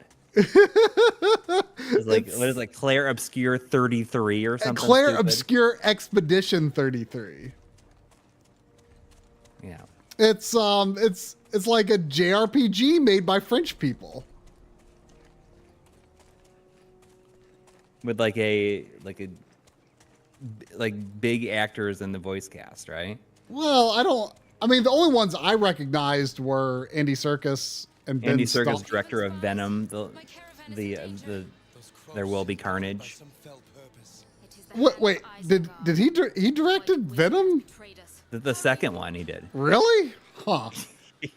Yeah. I kind of hated that movie. Oh, I didn't even see the second one.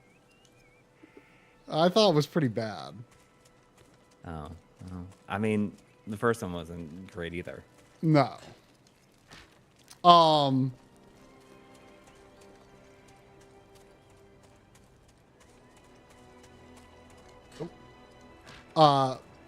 But yeah, like he's in it. Like the trailer, like makes him seem like a villain, unsurprisingly.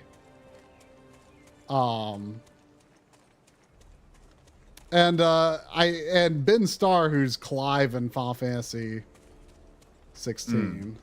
Like those were the only actors I recognized, but I didn't look up. Like I would probably recognize some of them if I was like, oh, if I looked them up and saw like, oh, that person. Help me defend them. Yeah. But Claire Obscure Expedition 33. Just say that 5 times fast. There was $5 from Dad 1153. Thank you. Saying Night Dive Studios just outdid themselves with remaking of 3DO's Killing Time Resurrected. Every old game these guys touch turns to gaming gold. A+. yeah, I mean, Shade face and heart eye face. yeah, I don't know anything about that game, but I'm I'll buy basically anything that they put their name on. I will buy anything from Night Dive. I will buy. I mean, Yeah. I will buy absolutely anything from Night Dive. I love their work. And like not only do I love their work, but I also like trust their judgment of what games they do. So like just the mere fact that like it's almost like Night Dive is a friend recommending this game to me. You know what I mean? Yeah. Because like they remake good games and do a good job, even if I've never played it, even if I've never heard of it, even if I've never seen it. Like, ow. I trust them. Yeah, basically. Sometimes they might need a couple of patches, but that stuff's usually on the physical release. Yeah. There was a couple of donations from Matthew. Haha, thank you.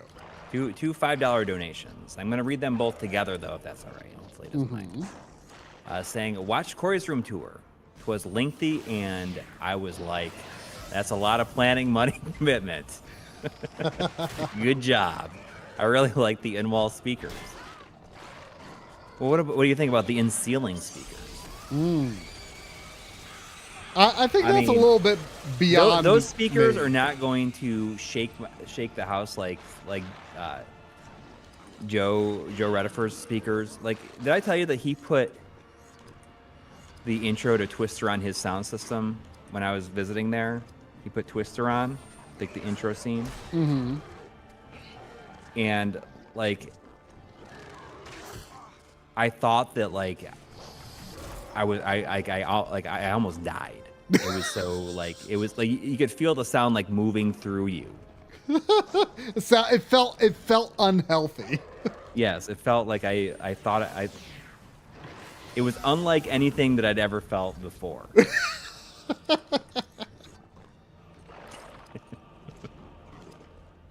So I mean, my wimpy little in-wall speakers can't match up to that, but I don't know. They do the job. I've thought about getting 2 more like in-ceiling speakers and using them as Atmos speakers. Because I have 2 little like in-ceiling like lights that I don't even use, and I could. That's like most of the hole already for the for the Atmos speakers. I keep going back and forth on whether I wanna deal with Atmos.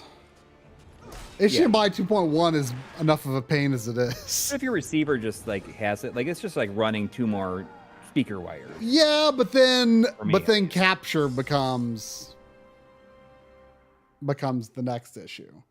I'm also concerned because I think there's lag on Xbox. I think it's pretty good on PS5 though. They will trouble you no longer. You have found him. So they never fixed we're building it on a party Xbox, pretty quickly here. It's weird that they never fixed it on Xbox though. I am grateful, but you must return now. I mean, I don't know why if is it's. that, I mean, and, like, maybe why it's been can't they fixed, fix but because that's based on something I heard a long time ago.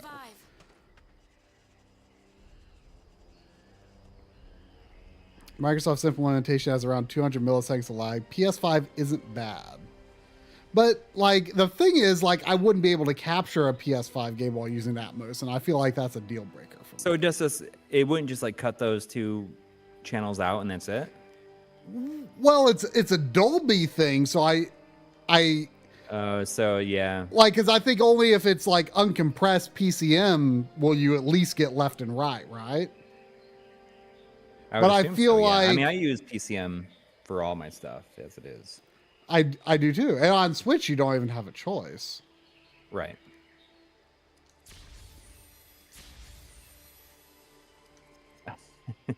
You received an epic scene from Middle-earth. Also, Matthew said, I made a beef stew in a newly opened Instapot tonight. I definitely did not see the roast enough. Not enough carrots. but this brave fencer still has dinner. Dude, the Instapot is great. I highly, if anyone's thinking, if anyone's like, you know, been thinking about getting an Instapot, it's totally worth it. Even if you're just like cooking rice in it, it's good. I mean, I didn't realize we were still hurting. I wish it just like when you like lock the top, it goes and you open it, you unlock it, goes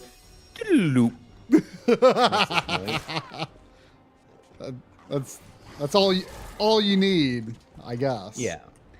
Zane's dad, like Crockpot is definitely, if you have the foresight to set everything up like early in the day, then Crockpot for sure. But the Instapot is just super useful in doing things like that you didn't really have enough time to plan for, or you didn't plan for.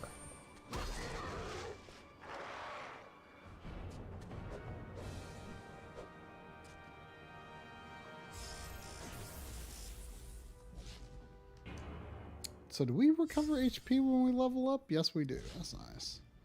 I mean, I'm kind of into this like generic Western fantasy with Japanese style combat, right? Like, you know, Yeah.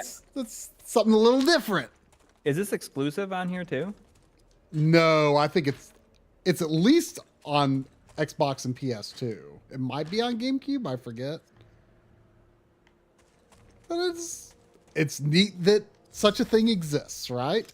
Yeah. But I'd say that's going to be enough.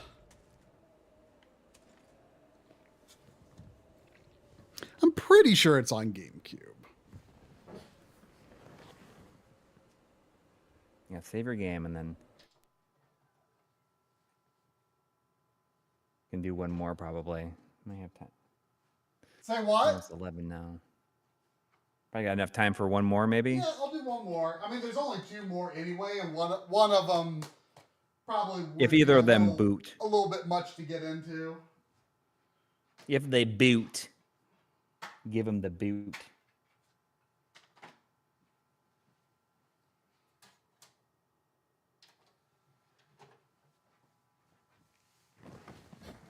I've booted the other two games in this series, but not this one.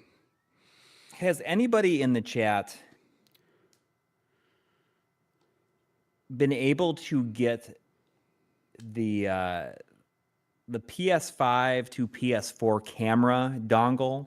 Like, as far as I know, you can still get it from Sony until November 24th, 2024.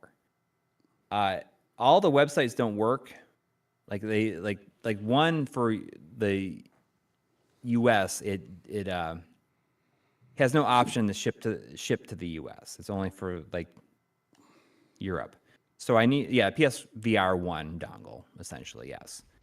But apparently you can call and get it still. But I have to get the serial number, I think, off the back of my PS5. I'm kind of annoyed. So maybe I thought it was PSVR that you had to get the it's just the serial number for.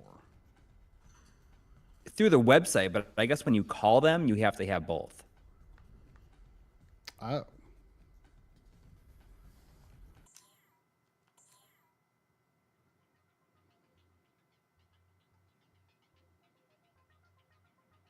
But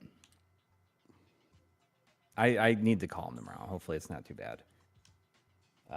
If I need to get it from the back of my system, and usually you can go into like the menu on your system and get the serial number that way, but there's no option for that on the PS5. I was very surprised. Wow, the volume in this game is surprisingly low. It's, you know what? It's so annoying. I hate the stand for the PS5. Oh, it's the worst. And if you got to move it around, it's like, now we're gonna have to mess around with this a little bit. Can you just wait until I get my you get your Pro? Yeah, because I guess I would get that before, wouldn't I? I mean, it's only a few weeks. Yeah. It's like what, like 3 weeks or maybe less? Might be 2 weeks this coming week. The stand is fine, but I just I just didn't want to move it if I could help it. And I guess I could just wait.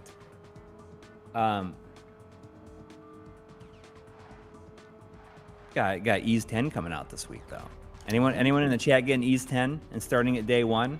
Because I sure as heck am. I gotta finish Silent Hill 2, the original Silent Hill 2 this week.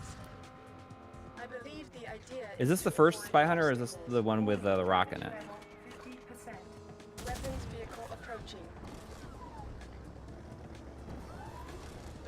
I ordered mine from NIS and I got a shipping notification for it, but it's still been just sitting at the post office. I hope that I feel like last time I got it on like by release date, just fine. Wait, what are you talking about? The Ease 10 limited edition. Oh, it's going to the post office? No, I mean I got a shipping notification, but it hasn't been like moved in. I don't think I pre-ordered it, but I might should get it because Ease games can Yes, become uncommon. Yes. That didn't really happen with 9 though, or did it? Oh, it did, yeah. Oh, it did. I guess I should probably get it right away then. You should get the PS5 version. Well, of course. Why wouldn't I get? I wonder if that one's even. I don't know about that one. I wonder. Let me see. Wait, what are you talking about? Of course I would get the PS5 version. Well, there's a PS4 version also. Well, why would I get that? I know. I don't know. Are you saying it's difficult to get already? I know the NIS website is sold out of 9. Huh? Yes, I know that the NIS website is sold out of 9. Oh, you're saying I should get the PS5 version of 9. Yes. I thought you were talking about 10, and I thought you were saying that it's like already hard to get the, like, you can't order 10 anymore.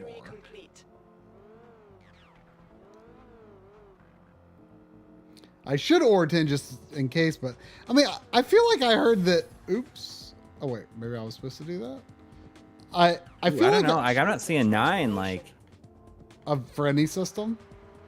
Not on Amazon, at least. I thought you already had 9.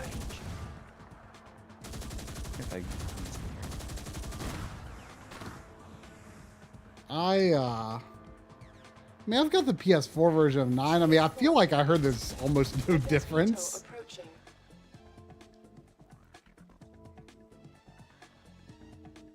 Yes, on Amazon, it's currently unavailable.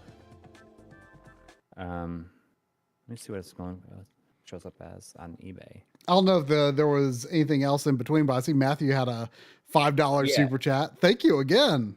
Yes. Saying, anyone played Silent Hill 2 Remake super good or not really? And still waiting on the Mushroom Kingdom to confirm and reveal new Nintendo console news.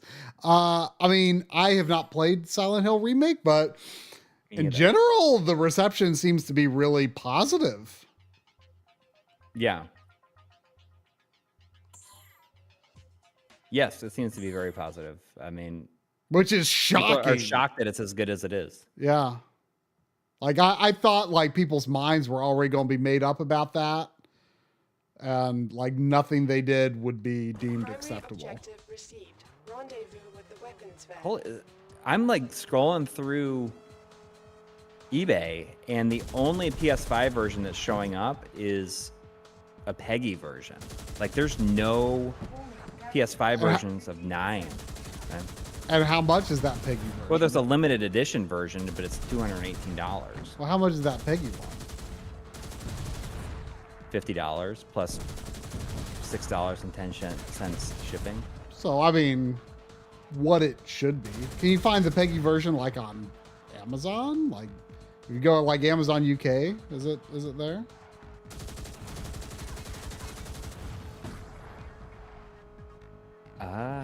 No, I'm scrolling down to see if like there's just no standalone editions of the SRB version.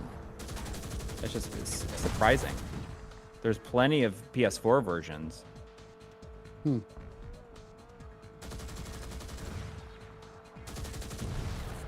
Let me just check. But I mean, is there? I feel like when the PS5 version of 9 came out, people were saying they couldn't even figure out what was different. Well, so the PS4 version had a patch that made it run at 4K. Okay. And that's just like on the disc with the PS5 version. Okay, but like, does PS5 support anything like 120 hertz or anything special? No.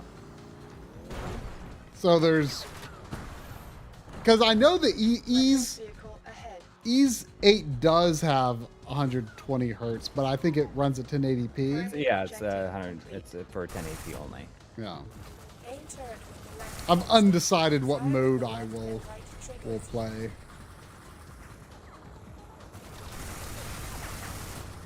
I don't think that I would go for 4K 60. It's like a fast-moving game. I don't feel like it would make any perceptible difference. Well, I mean, fast-moving game is exactly what people would argue that 120 frames per second would matter. I guess. I don't, like, I can't. But I mean, we were actually talking about this. We were talking about this in the MLiG Discord after I finished Doom, because people were like, oh, you really should try the 120 FPS mode in Doom Eternal. And I actually had tried it before. Mm-hmm. Like when I got Doom Eternal. Well, not when I got it. You're late, Alec. Or I don't remember whether I got it first or the Series X first, but whichever happened first. I tried it before. You know, it's got like a 60 FPS ray tracing mode and a 120 FPS mode. And, you know, I try it, you know, I use it with like black frame insertion on my TV, and like, yeah, it looks sharp and stuff. Like, you know, yeah, I see Henry Clark and Golden Kane and the Discord were just saying like, oh my gosh, it's like, there's a massive difference that has to be seen to be believed. I'm like, yeah, it's cool. Look, it's neat.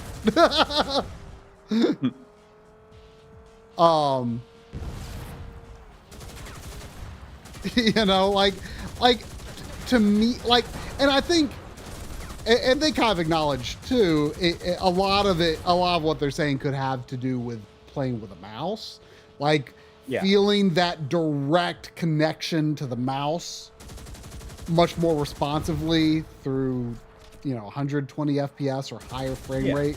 I can understand like that, combined with also sitting up much closer to the monitor where, you know, each frame you know, moves more physical space when you're up next to a monitor. Information that could put the Kazakh out of business, but he won't share what he knows until he's addressed. The Urmeshi says that the Ease 9 on PS5 has different draw distance and shadows than PS4 version, but both are 4K 60. But the 4K 60 is only via patch on the PS4 version. I see. It's just I'm just surprised that there is no standalone ESRB version. But anyway, you know, like I thought it was really neat. Like that's probably how I would play the game. Doom Eternal when I get around to it. I mean, it's pretty awesome. You know, I'll play like 20-30 minutes in the 120 FPS mode. But it's like, for me, as a console gamer, playing with a controller, sitting, you know, what, like 8 feet back from my TV, like, I don't perceive 120 FPS is like smoother than 60. I perceive it as sharper.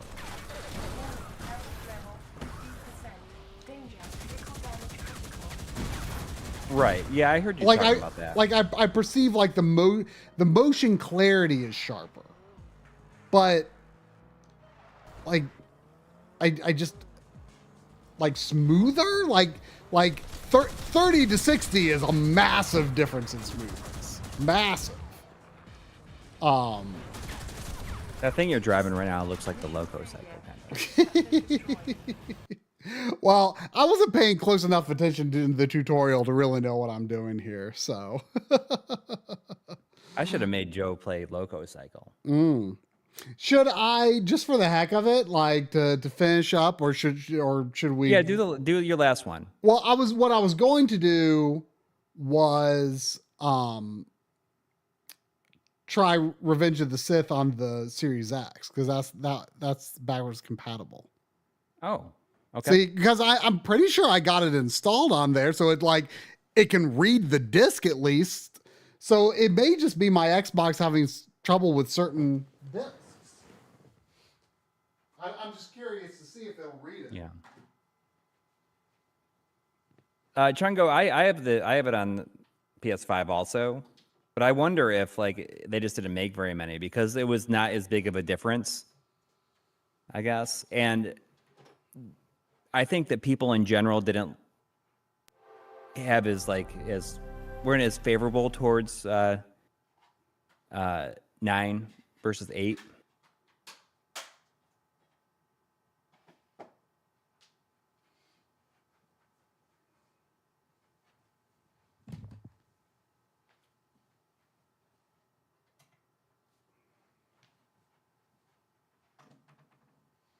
Yeah, it seems like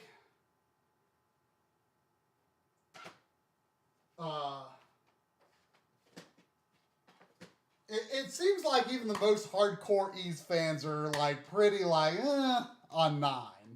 Like I've never heard anyone I really liked it. Huh? I really liked it if for nothing than to teach me the word homunculus.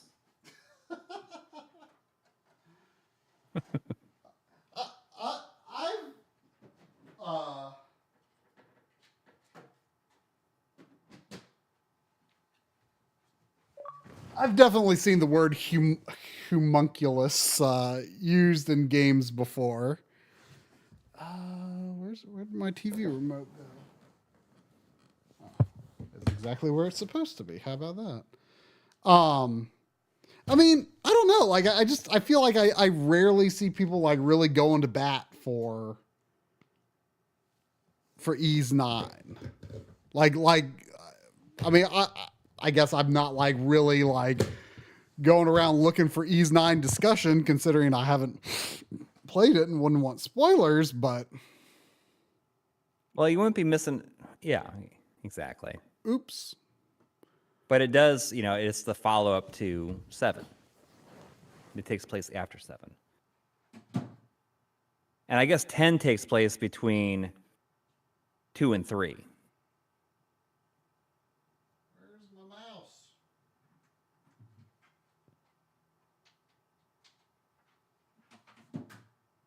9 was fine, though. Like, I liked it.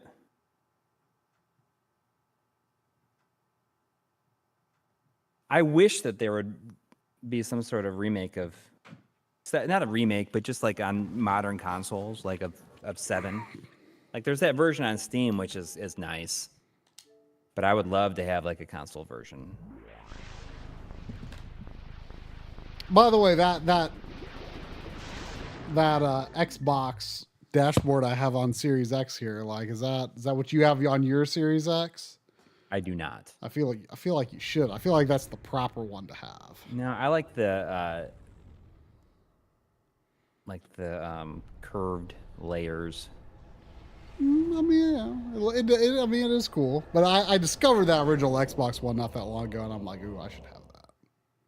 Yeah, well, they added that once they took down the story. Oh, this is the Collective. That's the same developer that did the Buffy game, right?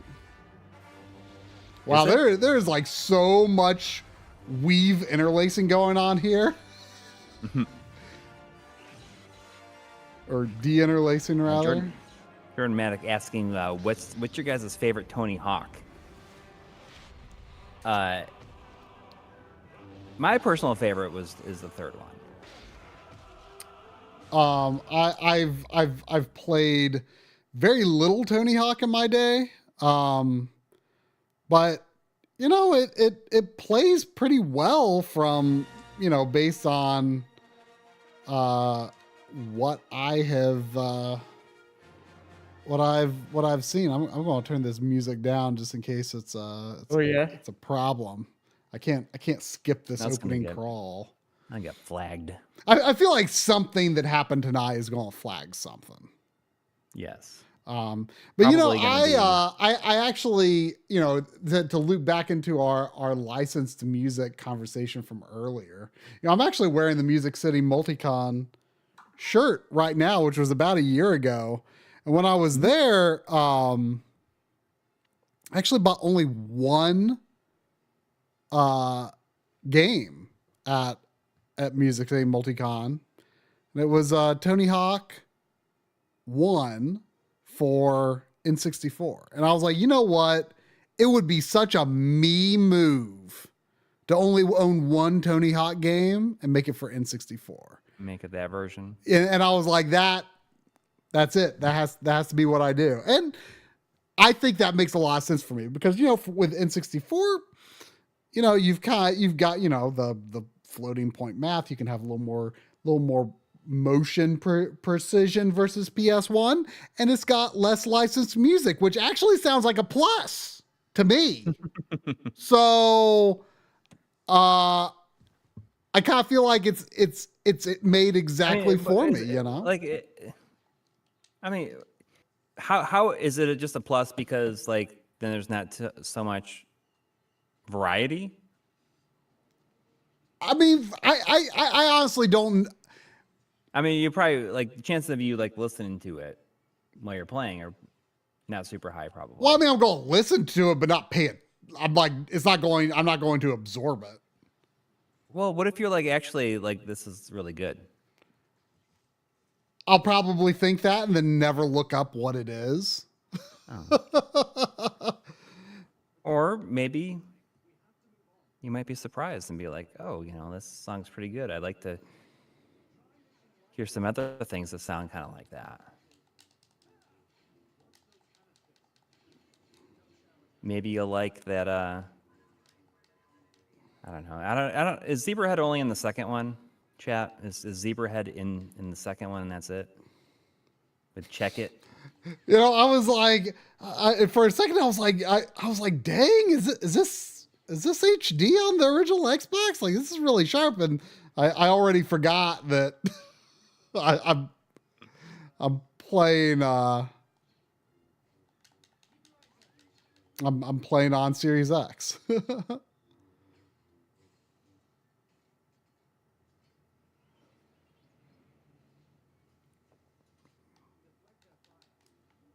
Is this multiplayer too? Does it? Like? It does look co-op, doesn't it? Yeah. That still image of Anakin's face in his life bar is hilarious to me. He looks like he's thinking about like killing some younglings. Bad in this game.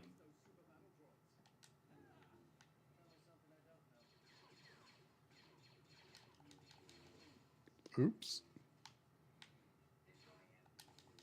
I mean, this. You know, it's foreshadowing right there. I mean, this is, you know, pretty much like a fixed camera perspective brawler. Yeah. Nothing wrong with that. It's actually kind of impressive that a licensed game like this is backwards compatible, I think. Yeah. I mean, Obi-Wan is putting in some work here. Like, he does strike me as if he could be controlled by another player. Does anyone know?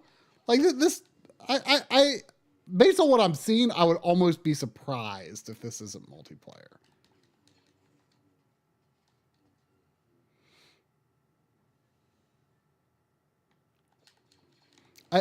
I'm assuming R2 is doing something important over there. Okay. Look at how brooding he is when he walks slow.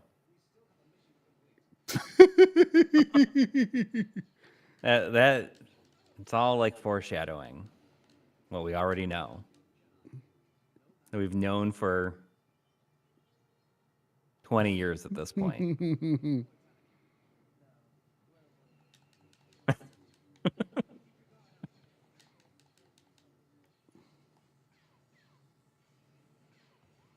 Look at all that stuff happening That's outside hilarious. the window. I mean, it's pretty neat.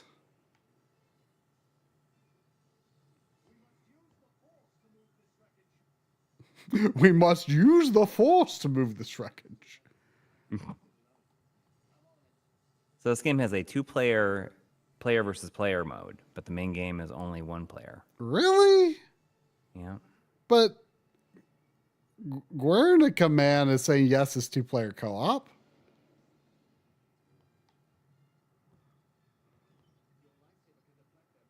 Oh. Okay. I mean,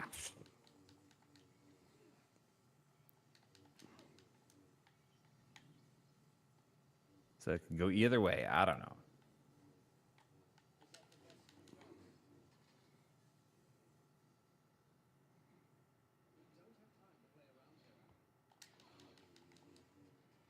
Look at he's just. What was he doing? He's just running. There you go. Oh, what I forced. Yeah, I don't like. Yeah, I don't fully understand how to trigger force pull versus push.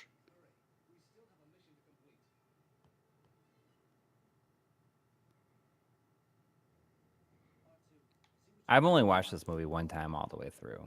Wow. I mean, it's been a long time since I've seen it. I hate how when he's evil, he says something. He's like, "You underestimate my power," or something like that. It's just the way he says "power" sounds so stupid.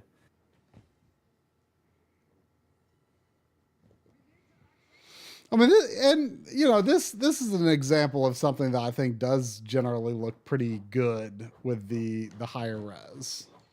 I mean, they're like the 2D elements look really well over to it. Huh? It translates well. Yes. Like the higher resolution. It does look really good. The 2D stuff is pretty blah looking, but on the whole, it's pretty good.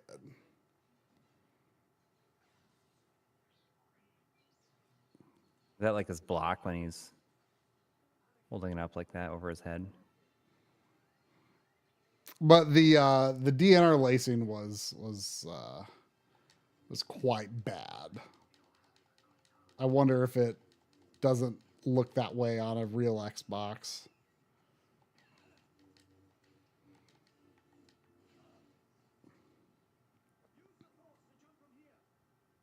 Use the force to jump from here.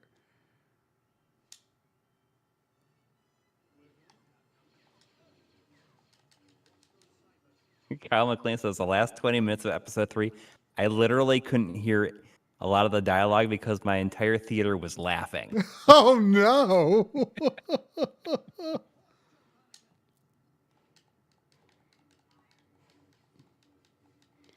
That's it's kind of sad.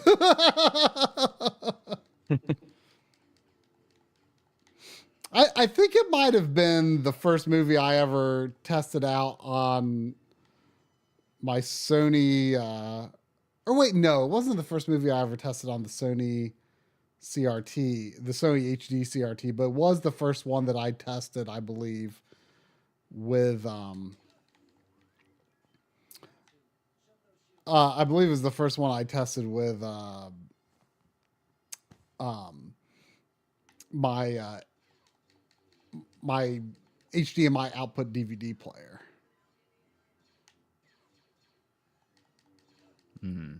Bob says they read. It's just funny that like they were like, oh god, we better do this. They reduced the length of the no on DVD. Oh really? Isn't that hilarious? That is kind of hilarious.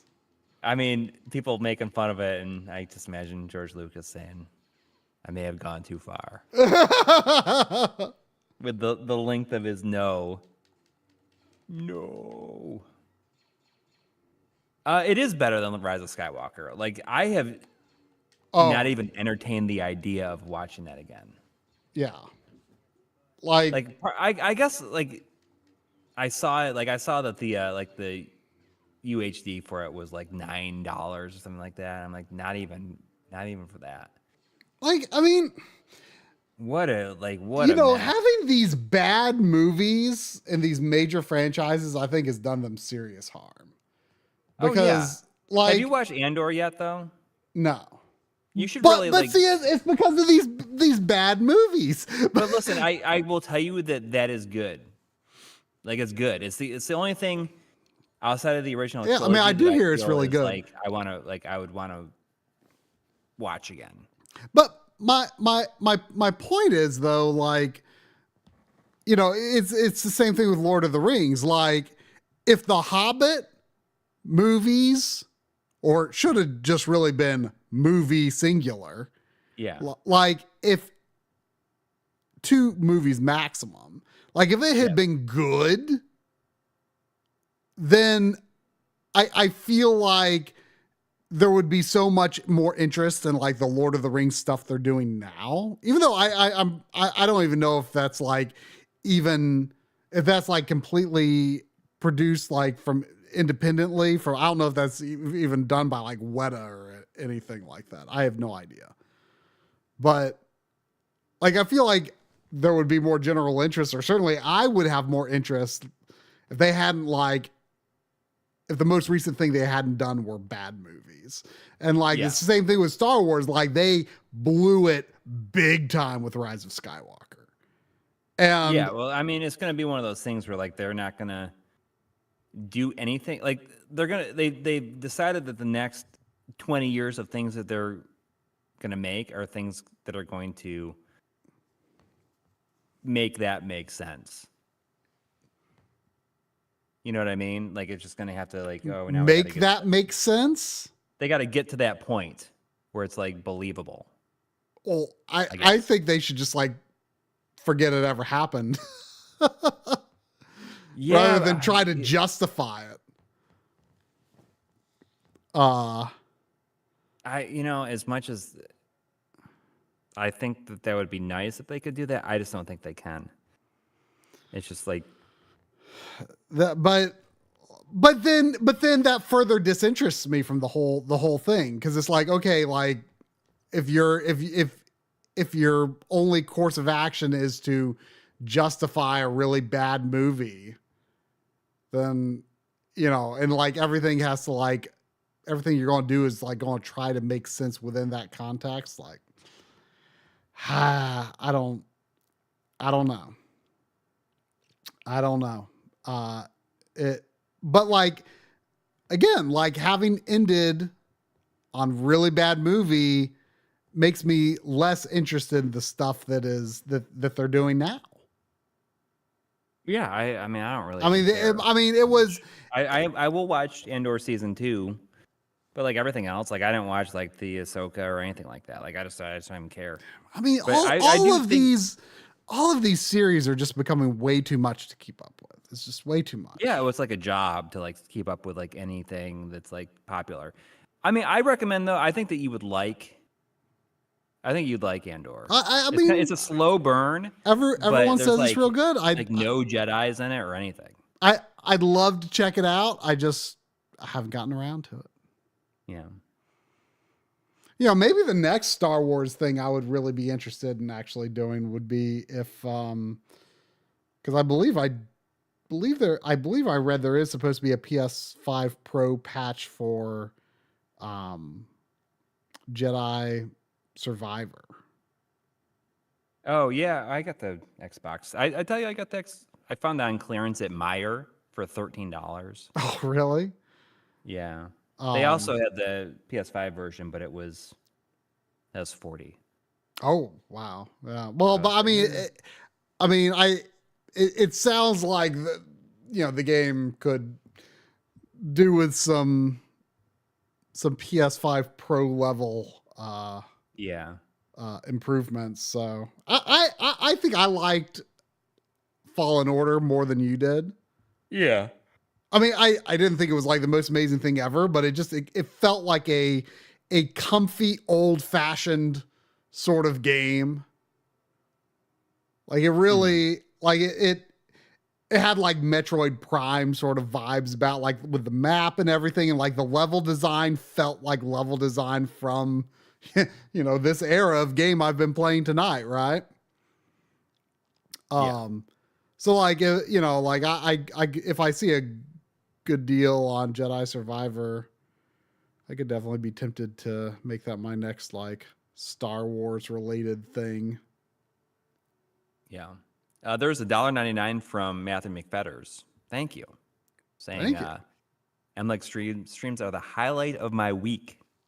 Highlight of the week. Dang. That's high praise. That's a lot of pressure. Yeah. Gotta make it good. So let me grab my stack of games here. Let's evaluate. Yeah, which ones are you keeping? Which ones are you getting rid of? I'm not getting rid of anything. You know what though? I was actually kind of thinking about the other day in terms of like, you know, like keeping the collection nice and neat. Like is getting Xenoblade Chronicles 2. Yeah. I mean, no. I'm kidding. What I was thinking about was like, you know, the PS5 generation is probably like half over. Yeah. And I've got like on the shelf section that has PS3, PS4, and PS5. I've got like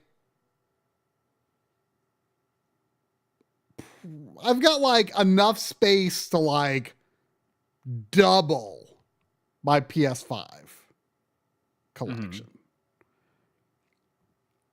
And I was kind of thinking like,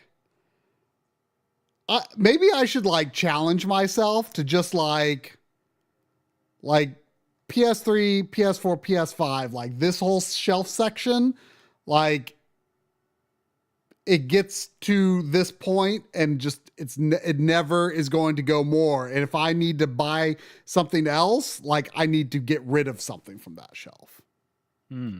Because like I probably have, especially on PS4, I would say probably have made like, you know, bought something that's like, you know, it looked neat, you know, it was on like Red Art Games or something and looked neat. You mean like, what is it? Like that Ravi game.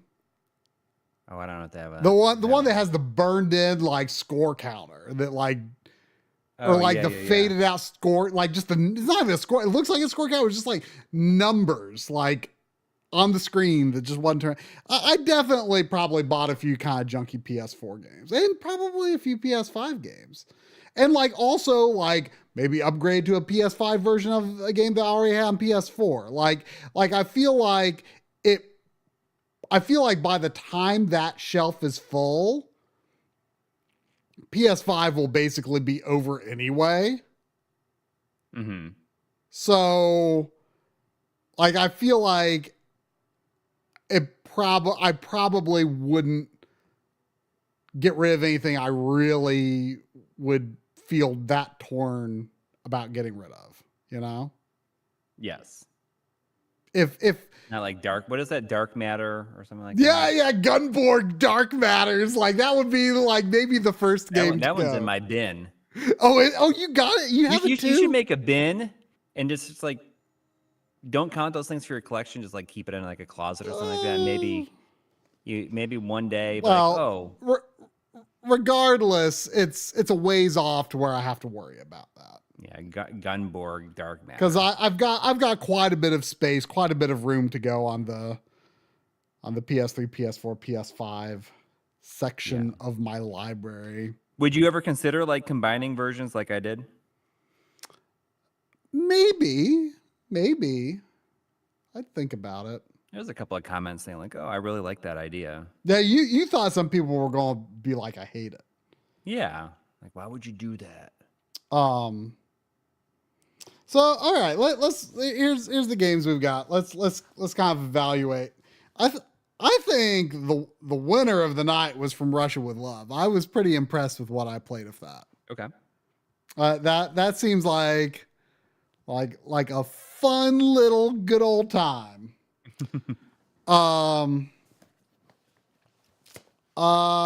that, I'd say I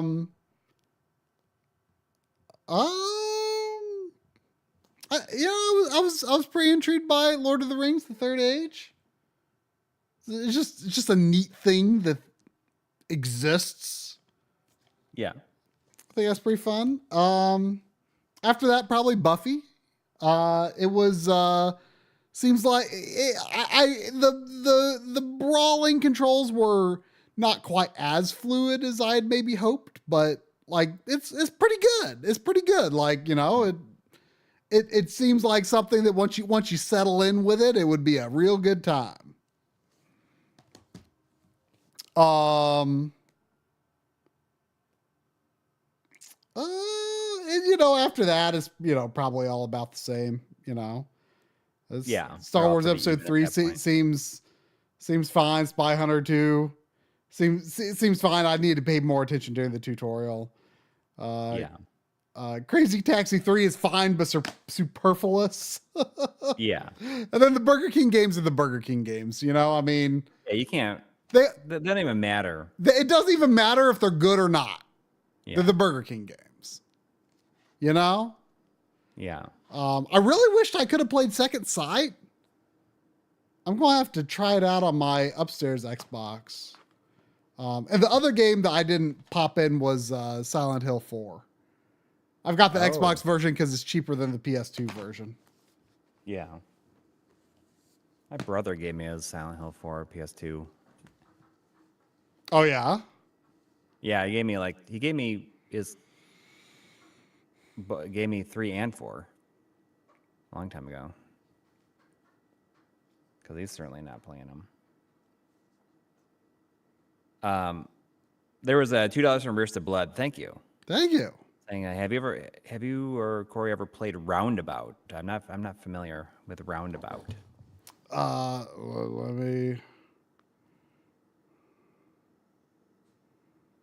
Let me look up Roundabout game.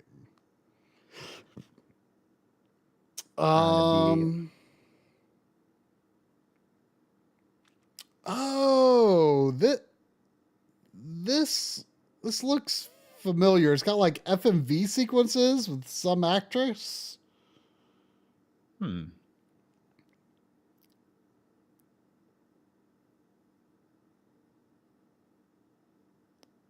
So Second Sight, is it like a first-person game or is it something else? It's a third-person game from Free Radical. Right. But I mean, it's like people have mainly done first-person shooters at that point. Correct. I think you might like possess. I forget if you possess different people or you just use like different like psychic and telekinetic powers. I remember, you know, reading about it back in the day, but never got it. I got it when I got it at Video Game World when John was here a couple of years ago.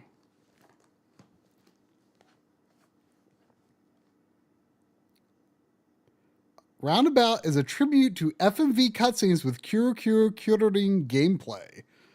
Well, that sounds like something I would like. Yeah, it sounds fun. Yeah, I'll and put that on my XB. Yeah, I will look into that. But anyway, thanks everyone for hanging out with us tonight. Yeah, thanks to everybody who donated. And, you know, I mean, cranking along. Hopefully this video won't take me more than this week. Yeah, because you want to dive into ease. Yes, I want to finish it before Ease releases. Yep. And also finish Silent Hill 2, which I haven't touched since before I took my trip. Uh-oh. All right. Good night, everyone. All right.